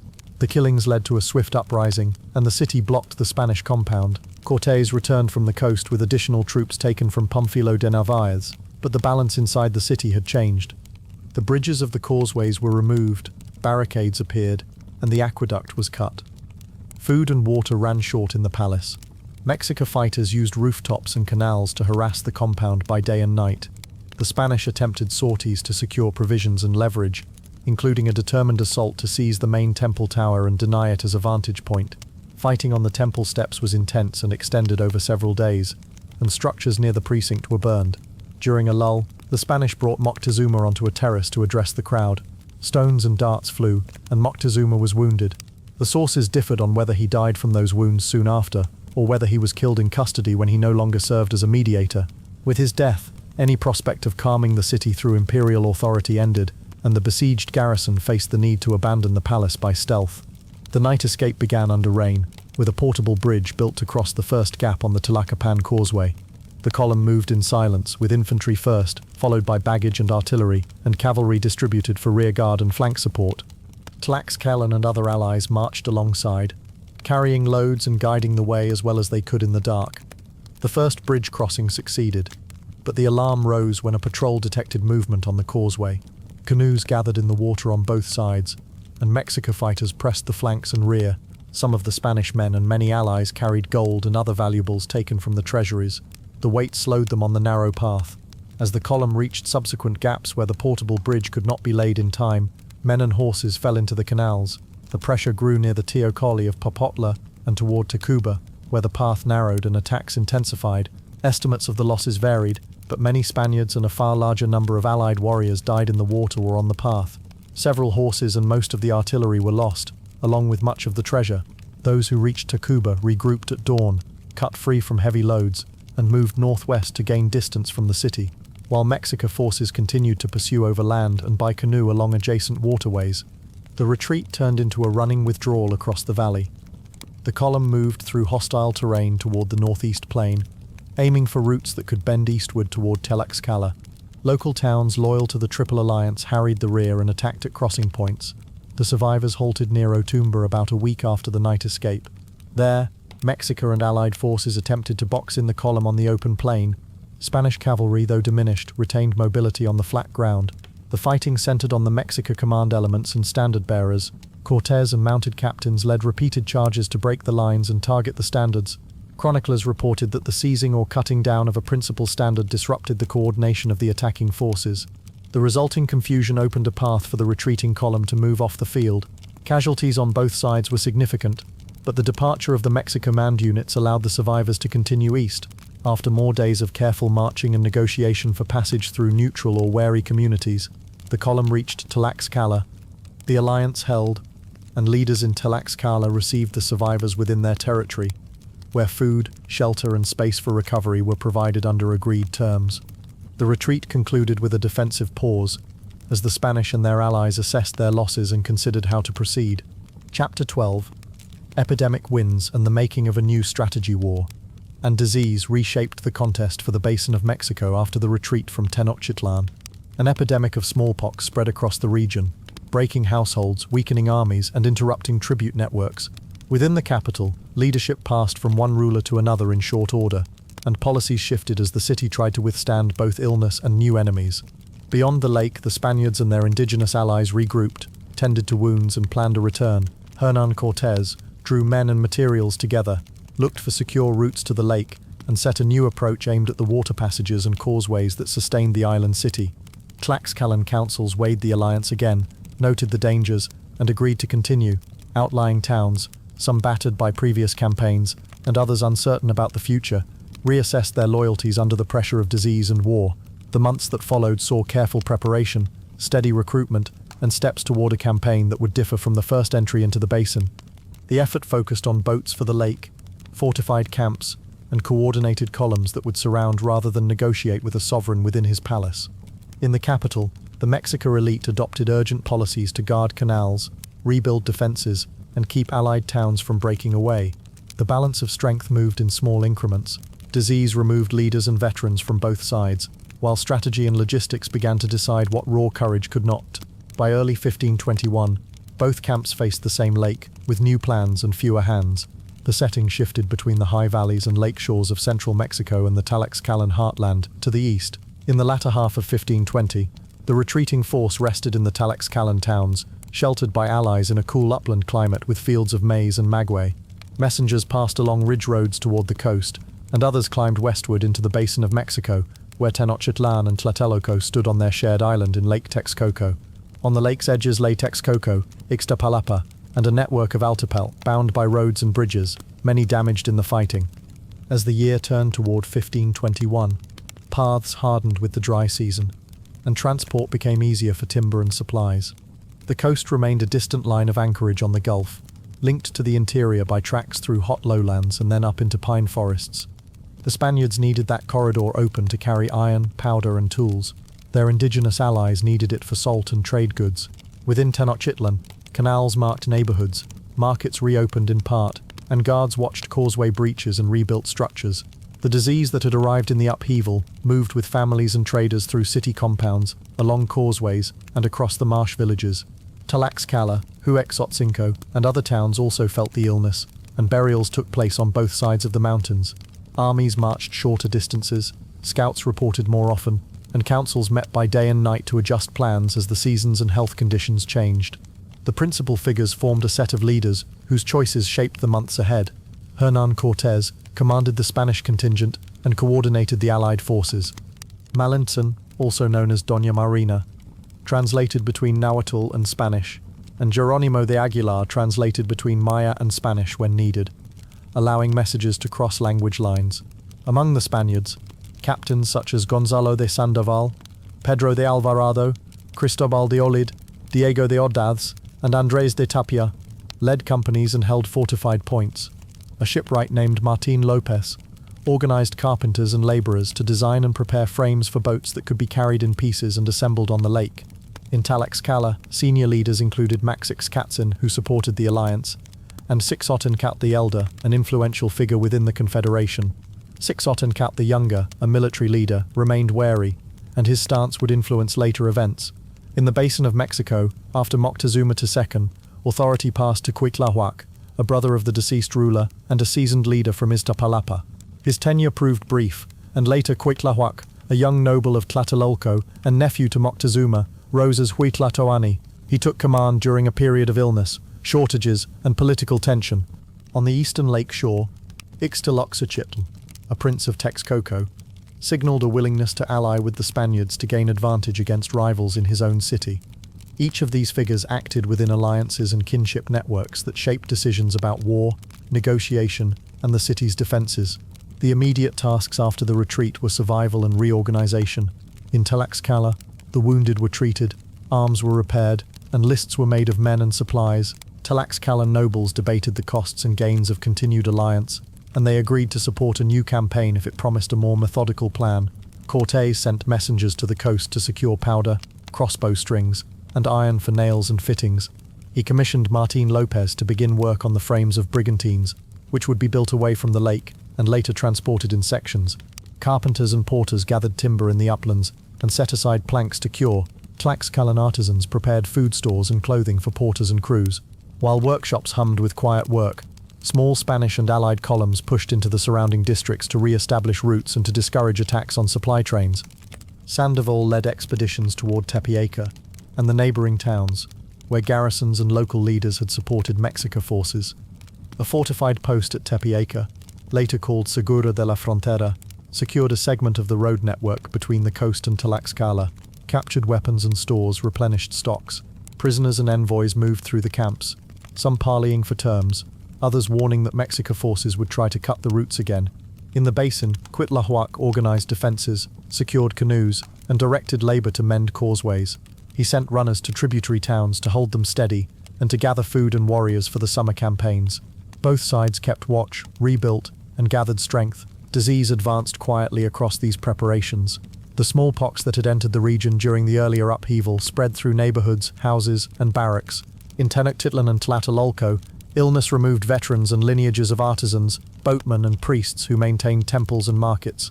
Cuitlahuac died after only a few months in power, and the council chose Cuauhtémoc as Huitlatoani, The young ruler inherited a city under strain. He called for rebuilding of barricades, reorganization of patrols, and tight control of water and food. He sought to keep Tlatelolco and Tenochtitlan united, promoted trusted captains, and watched the east shore for movements from Texcoco. He also faced losses among the nobility and households that supplied messengers and stewards. In Tlaxcala, Maxixcatzin died, and funerals altered the balance among factions. The alliance still held, sustained by shared interest in breaking the Triple Alliance's power, and by the promise of spoils and security after victory. Reinforcements and supplies arrived along the Gulf corridor in small numbers and irregular intervals. Exact counts remained uncertain. Sandoval tightened control over Tepeaca, pacified nearby towns, and opened a steady path for couriers, while Alvarado and Olid drilled companies for coordinated assaults on causeways. Cortés sent envoys to Ixtlilxochtli, who offered support and local knowledge of the lake's eastern towns. With that prospect, the plan took clearer shape: to base on the east shore, assemble the brigantines there, and isolate the island by water and land. Labor gangs prepared sledges and litters for boat pieces. Surveyors and scouts marked canals and shallows where keels could pass. The distance to the lake shortened as paths were cut and supply dumps were filled. Accounts from the period described the epidemic's origin in different ways. Some writers named individuals who carried the infection, and others described its spread without assigning a single source. Dates of the first cases in the basin of Mexico also varied by several weeks in the chronicles. Estimates of mortality were uncertain and ranged widely, reflecting both the shock of the disease and the limits of record-keeping during a war. The circumstances of Cuauhtémoc's selection and his exact age at accession appeared with small differences in the sources, though all agreed that he assumed power after Cuitlahuac's death and in a time of crisis. Despite these variations, the broad pattern stood clear. The epidemic weakened communities and quickened political change. The Tlaxcalan-Spanish alliance recovered and restructured for a campaign that emphasized boats, blockades, and firm control of supply lines. From Tlaxcala to Tepeaca and toward the lake's eastern shore, workshops, councils, and drills set a steady rhythm. Within Tenochtitlan and Tlatelolco, Cuauhtémoc and his captains prepared to meet an enemy that would press from water and land at once. The season turned toward action, and the plans laid in the highlands and along the shore awaited their test on the waters of Lake Texcoco. Chapter 13. Brigantines on the lake. The building and deployment of brigantines on Lake Texcoco marked a decisive turn in the campaign against Tenochtitlan. These shallow draft vessels allowed the Spanish and their allies to move beyond the constraints of the causeways and seize control of the water. The effort involved careful planning, large quantities of timber and iron, and coordinated labor from allied towns. The purpose was straightforward. Control of the lake would cut the city's nourishment, unsettle its canoe traffic, and open new routes for coordinated attacks along the causeways. The brigantines were part of a broader plan to isolate the island capital, to block its water approaches, and to reduce its reach day by day. The work unfolded step by step: construction in a safe inland base, overland transport of prefabricated parts, canal cutting at the lakeshore, launching, and the first lake patrols. Each step relied on Allied support and local knowledge of winds, currents, and shallows. As the vessels entered service, a pattern of daily sorties began to take shape. Canoe convoys were pursued, breaks in causeways were exploited, and small landings were staged at strategic points near the shore. The brigantines changed the geometry of the conflict from a struggle on narrow stone roads to a contest over channels, reeds, and open water. Their presence allowed simultaneous pressure on multiple fronts, while the defenders adjusted with barricades, underwater stakes, and massed canoe formations. The isolation of Tenochtitlan advanced as control over the lake widened. The workshops and loading grounds stood first in Tlaxcala, away from the lake and under Allied protection. The year was 1521, during the dry months that made roads passable and timber seasoning practical. Pine forests in nearby highlands supplied long straight beams and planks. Iron fittings came from stockpiles held at the coast and from materials prepared inland. The prefabricated pieces were then readied for transport across the mountains to the basin of Mexico. The route crossed cold passes between tall volcanoes and descended to the lakeshore plains. The destination was Texcoco on the eastern edge of Lake Texcoco, a city with canals, workshops, and a shoreline suitable for a military base. There, a canal was dug to connect a sheltered assembly yard with the lake's open water. The lake itself lay broad and shallow, with stretches of reeds and chamampa fields, with dikes and causeways that shaped the flow. Channels varied in depth by season and by local engineering works. Winds picked up in the afternoons and calmed at night. The city of Tenochtitlan stood to the west on its island, connected by causeways leading toward Texcoco, Tlacopan, and Iztapalapa. Around the lake, towns had shifted loyalties during the previous months, and most eastern shores now supported the campaign against the Mexica. In this setting, the brigantines promised mobility, where canoes had previously held advantage. The shift from upland workshops to lakeside water would be managed with steady coordination. Hernán Cortés oversaw the program and assigned tasks to trusted captains. Martín López, a shipwright, directed the design and construction of the vessels. He coordinated carpenters, blacksmiths and caulkers drawn from Spanish and Allied ranks. Gonzalo de Sandoval supervised the overland transport, guarded convoys, and ensured that tools, iron, sails and powder reached the assembly yard. Pedro de Alvarado and Cristobal de Olid took charge of ground forces that would later operate along separate causeways. Cuauhtémoc, who led the Mexica after the death of Moctezuma and the short rule of Cuitlahuac, directed the defense of the island and the lake approaches. He relied on canoe captains, engineers, and neighborhood leaders within Tenochtitlan and Tlatelolco. Prince Ixtlilxócatl of Texcoco provided a secure base and labor for canal work and staging areas. Malintzin, Doña Marina, and Jerónimo de Aguilar continued to interpret during negotiations with lakeshore towns, and in the management of Allied contributions, Father Bartolomé de Olmedo served spiritual needs within the Spanish camp. Information flowed from local allies who knew the lake's channels and could guide soundings for the brigantines' paths. In this network of roles, the shipwright's yard, the convoy leaders, the lakeshore allies and the commanders formed an organized system.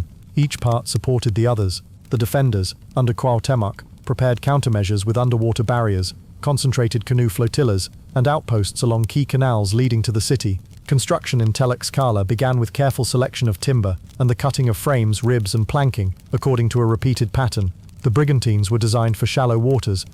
They were built to carry oars for maneuvering and sails for open stretches, with reinforced points for mounting small artillery pieces. Caulking used resin and fibers to seal seams. Nails and bolts were forged in quantity, and spars were shaped to fit the rigging already collected from coastal stores. Once the main frames had been completed and labelled, the boats were disassembled into transportable sections. Sandoval arranged teams of porters and draft animals to move the loads along mountain roads. Rest stations were prepared in advance, and escorts kept watch for any threat to the column. The convoys crossed the high passes and came down to Texcoco, where Ixtlilxócatl supporters guided the cargo to the waterfront yards. Labourers opened a canal large enough for the vessels to reach the lake without scraping bottom. The channel had to be straight enough for steering and deep enough to float a loaded boat. Earth and reeds were cleared, and retaining walls were strengthened where the banks might crumble. As sections arrived, Martín López and his carpenters reassembled hulls, checked joints and set the masts. Testing began in the canal with partial loads, and adjustments were made to oarlocks, rudders and trim. Powder, shot and crossbow strings were stored dry in covered sheds. As the work neared completion, patrol plans and signals were agreed among the captains. The launching produced the first coordinated lake movements by the Allied force. The brigantines slipped into the water and took their places in line, each with a crew of oarsmen, soldiers, and a few gunners. Canoe guides from Texcoco and Chalco pointed out shoals and safe channels. Short trials confirmed draft, speed under oars, and turning in narrow spaces. Soon, daily patrols departed to test the reaction of defenders and to learn the wind patterns across different parts of the lake. The first engagements focused on disrupting canoe traffic, carrying food, wood, and people toward the island. The brigantines used their height and artillery to scatter clustered canoes and to break through screens that guarded convoy routes. When defenders planted underwater stakes to tear open hulls, the brigantines shifted to deeper channels and sent Allied canoes into the shallows where the larger boats could not go. Coordination improved over time. Crews learned to sound with poles and to move in pairs or trios to protect one another from swarms. Onshore detachments began to cut and block sections of causeways near the lake's edge, so that counterattacks by land could not pass as easily. Cortés divided the field armies toward the three main causeways and kept the brigantines moving between them.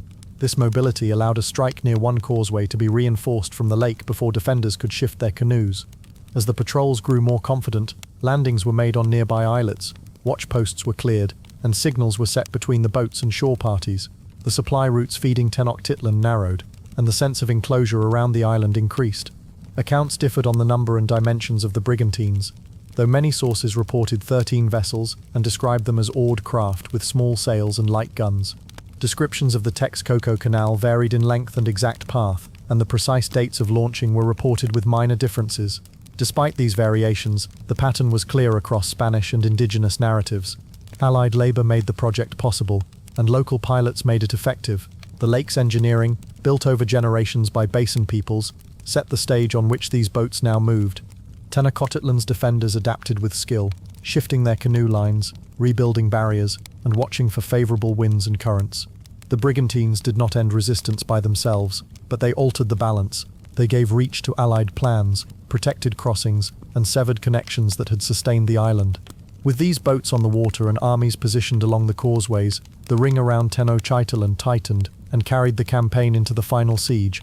Chapter 14. Siege and surrender on the island city.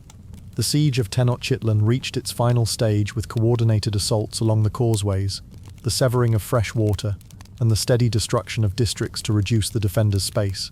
The fighting moved from the southern edges of the island toward the twin city of Tlatelolco in the north, where the last organized resistance concentrated.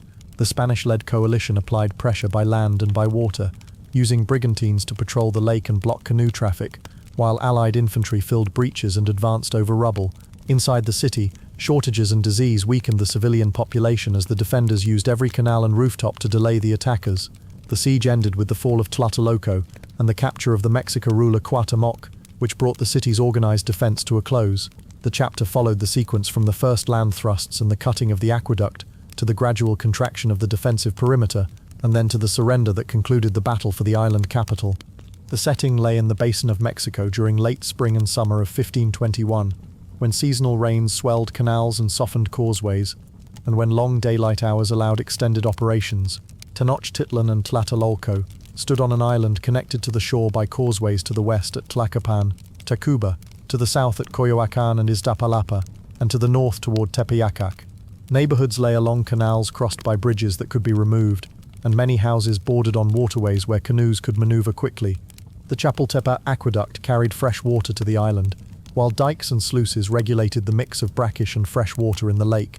Spanish headquarters rested at Coyoacán on the southern shore, with supply routes stretching back to Tlaxcala and the Gulf Coast. The lake's shoreline towns and Chinampa zones provided staging areas for Allied contingents and boats. The geography-constrained movement amplified the importance of bridges and narrow streets, and turned each canal or breach into a possible trap for attacking columns. Principal figures included Hernán Cortés as commander of the coalition, and Cuauhtémoc as Huitlatoani of Tenochtitlan, who directed the city's defense.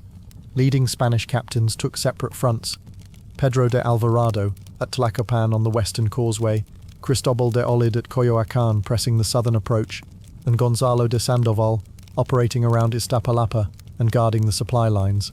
Brigantines on the lake sailed under several commanders. Among them was Garcia Holguin, whose role became important at the close of the siege.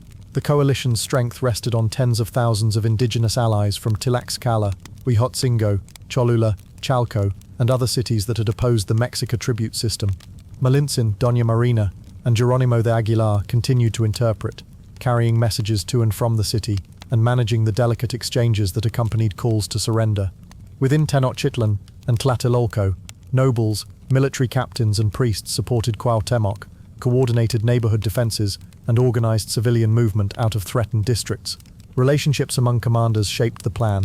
Land divisions pushed along causeways and streets, while brigantines guarded flanks, supplied firepower, and severed any gaps that defenders might use for counterattacks. The assaults began with simultaneous thrusts along the three main approaches.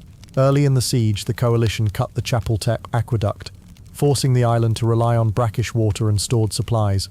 From Coyoacán, Olid's men moved toward Zoloc, a southern gate, while Alvarado advanced from Tlacopan along the broad western causeway. Sandoval targeted Iztapalapa, dismantled its defenses, and then curved toward the city's southern canals, all while keeping open the long road for food and reinforcements from the east. The brigantines escorted supply canoes, chased defenders' boats, and used small cannon to rake rooftops and walkways. In the first weeks, the attackers made progress, but also suffered reverses when they pressed ahead without securing every breach. The defenders removed bridge spans, lured pursuers across narrow points, and struck from canoes and rooftops with stones, darts, and spears. On several days, units that advanced too quickly were surrounded. Losses included Allied warriors and Spanish soldiers, who were seized in the confusion and taken to temples for sacrifice, a fact reported by multiple chroniclers. The shock of these setbacks led Cortés to reinforce a new method. Every canal gap would be filled and secured before any advance, and houses along the way would be leveled to deny cover to counterattacks. The siege turned into a methodical process of demolition and tightening encirclement. Each dawn, the columns returned to the previous line, filled more breaches with rubble and timber, and pulled down houses to widen the path for men and horses. The brigantines cut behind defensive positions, landed troops on small islets, and severed lines of retreat along the waterways. As the attackers pushed inward, defenders and civilians withdrew northward toward Tlatelolco, where wide plazas and strong temples became rallying points. Food and water grew scarce inside the city. Canoe traffic to the Chinampas and shoreline towns had been strangled by lake patrols, and the cut aqueduct could not be repaired under fire. Chroniclers noted hunger, thirst, and sickness among families trapped in the shrinking circle of streets. Cuauhtémoc rejected early calls for surrender, and skirmishes accompanied each attempt to parley. Details of these exchanges were not precisely recorded. Discipline within the coalition hardened as well. During the siege, a Talaxol noble known as Sixotencatl the Younger was executed by Sandoval for desertion, a measure aimed at preventing Allied withdrawals during the long campaign. By late July, the attackers reached the Tlatelolco marketplace area, where large-scale fighting across causeways and terraces led to heavy casualties on both sides. The defenders lost control of important temples and surrounding blocks, and the last organized formations pulled back to the northern edges near the water's edge. The final days centered on Tlatelolco and the last canals. The coalition maintained pressure on all fronts, keeping brigantines on constant patrol and rotating Allied units to the points of heaviest resistance.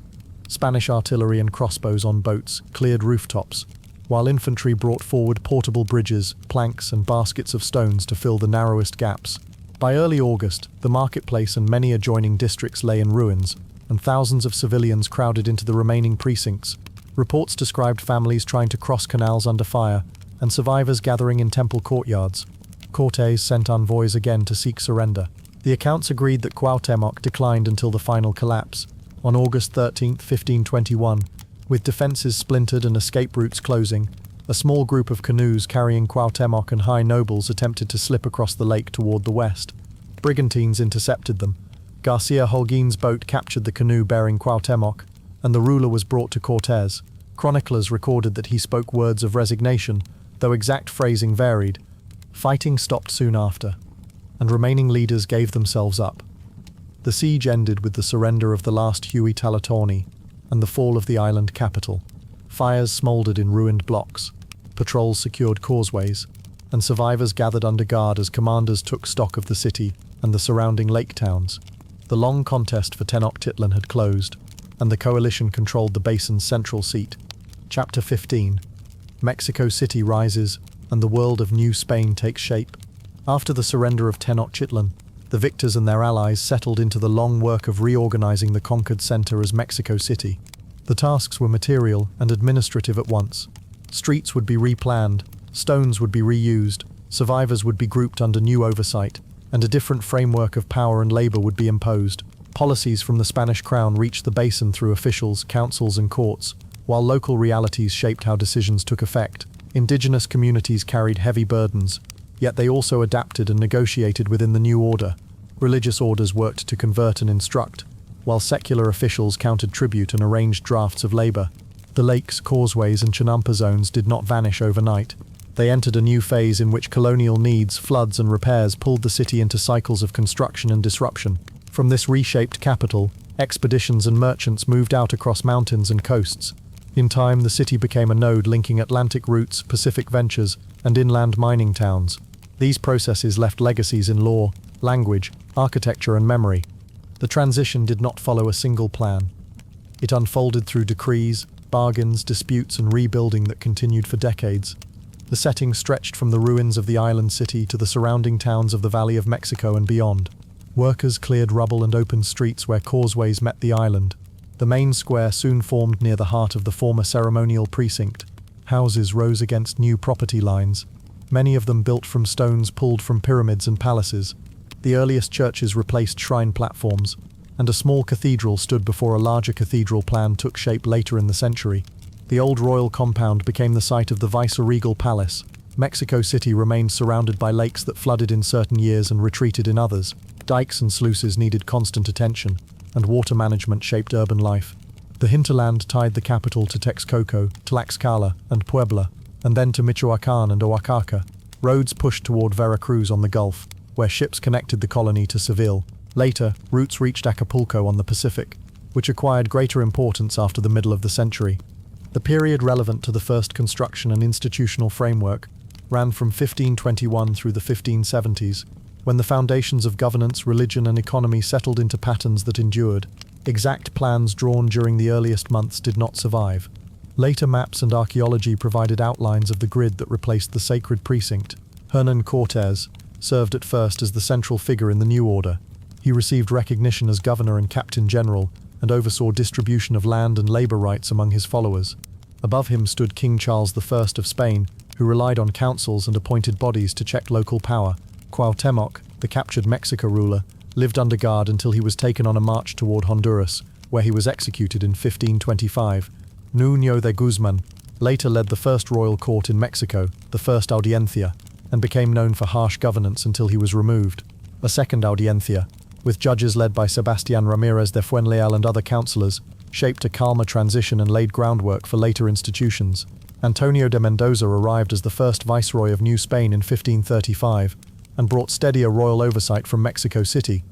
Mendicant friars, especially Franciscans, Dominicans, and Augustinians, took charge of evangelization, schooling, and parish networks. Figures such as Bernardino de Sahagún worked with learned Nahuatl assistants to record language and knowledge, while other friars built mission complexes.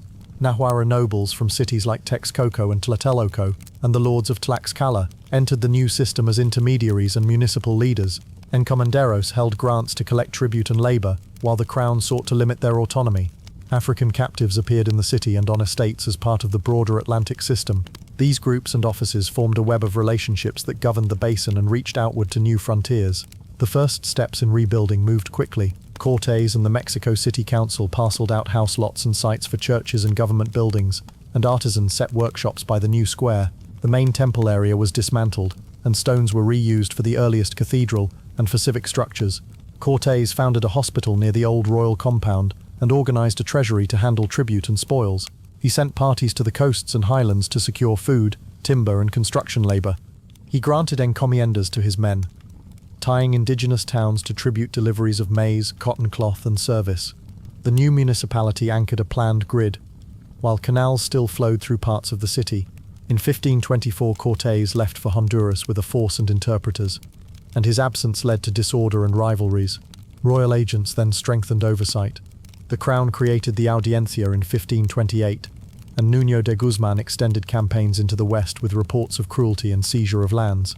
The first Audiencia was replaced by the second Audiencia, which supported construction projects, founded schools, and refined municipal administration.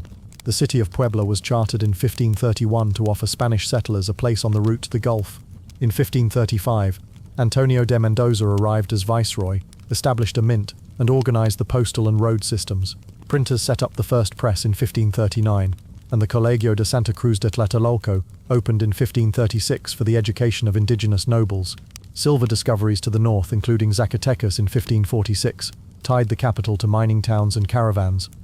In 1551, the crown created the Royal and Pontifical University of Mexico, and a formal tribunal of the Inquisition sat in the city in 1571. After 1565, when navigators established a return route from Asia, Acapulco became a Pacific port for the Manila galleons, further enlarging the city's sphere. Labor and law evolved as the century advanced. The encomienda grants that Cortés and the first settlers held faced review under royal policy. The new laws of 1542 attempted to halt indigenous enslavement and limit the inheritance of encomiendas. Resistance by colonists led to adjustments, and the repartimiento labor draft grew as a regulated system for short-term service under officials. Indigenous municipal councils called cabildos remained active and petitioned in Spanish courts. Nahuatl nobles kept status as caciques and held land, while tribute obligations and labor drafts pressed their communities. Tlaxcala retained special privileges in recognition of its alliance, including exemptions and recognition of a coat of arms, and Tlaxcalan settlers assisted campaigns on the northern frontier. Disease continued to strike. A severe epidemic known as Cocalistli spread in 1545, 1548, and another wave struck in 1576, 1580, deepening the demographic collapse that had begun earlier. Exact figures for population loss remained uncertain, but many Oltepetl shrank or combined. Colonial officials carried out congregaciones to gather dispersed populations near churches and roads. The lakes around Mexico City flooded often, and repairs to dikes and canals became a regular concern. Attempts at drainage unfolded slowly over generations. Chamampa agriculture continued in Xochimilco and other zones, though animal grazing and urban growth altered the landscape. Wheat, cattle, sheep, and horses changed cultivation and transport. Evangelization expanded as friars taught Christian doctrine in Nahuatl and built convent complexes, while many communities blended older practices with new forms. A tradition about an apparition at Tepeyac circulated in the colonial period, but details were debated. Learned indigenous men trained at the Colegio de Santa Cruz worked with friars on grammars, catechisms and histories, and legal codices recorded tribute and land claims. The economy turned toward silver and regional markets, and Mexico City functioned as a hub between mines, coasts and transoceanic fleets. Over time, mixed families, free black communities, and settlers born in the land added new layers to society. Accounts of the aftermath came from Spanish chronicles, indigenous annals, and later histories, and they differed over emphasis and numbers. Some details of early urban layouts remained uncertain, and estimates of casualties and resettlement varied among sources. Archaeology, architecture, and surviving maps added evidence that clarified and corrected earlier narratives in parts. Names and dates of local officials appeared in scattered records, while large patterns of law and economy were better documented. The long-term legacy of the fall of Tenochtitlan rested in these layered testimonies. Mexico City became the seat of viceroys and councils, a center of printing and scholarship, and a point of connection that tied the Americas, Europe, and Asia. Beneath its plazas and palaces lay foundations taken from temples and courts that once governed the Triple Alliance. The surviving communities around the basin continued their languages and crafts while adapting to new rules and markets. The city and its hinterlands changed with floods, trades, and migrations, and memory of the island capital endured in stories, lawsuits, and stone. Across the century, the aftermath settled into institutions and landscapes that shaped lives for generations, and the rebuilt capital stood as the visible mark of that transformation. And so, dear knight, our tale of Tenochtitlan's fall reaches its end. May your rest be peaceful, your dreams filled with echoes of history, and until our next story, ride bravely into the night. Good night.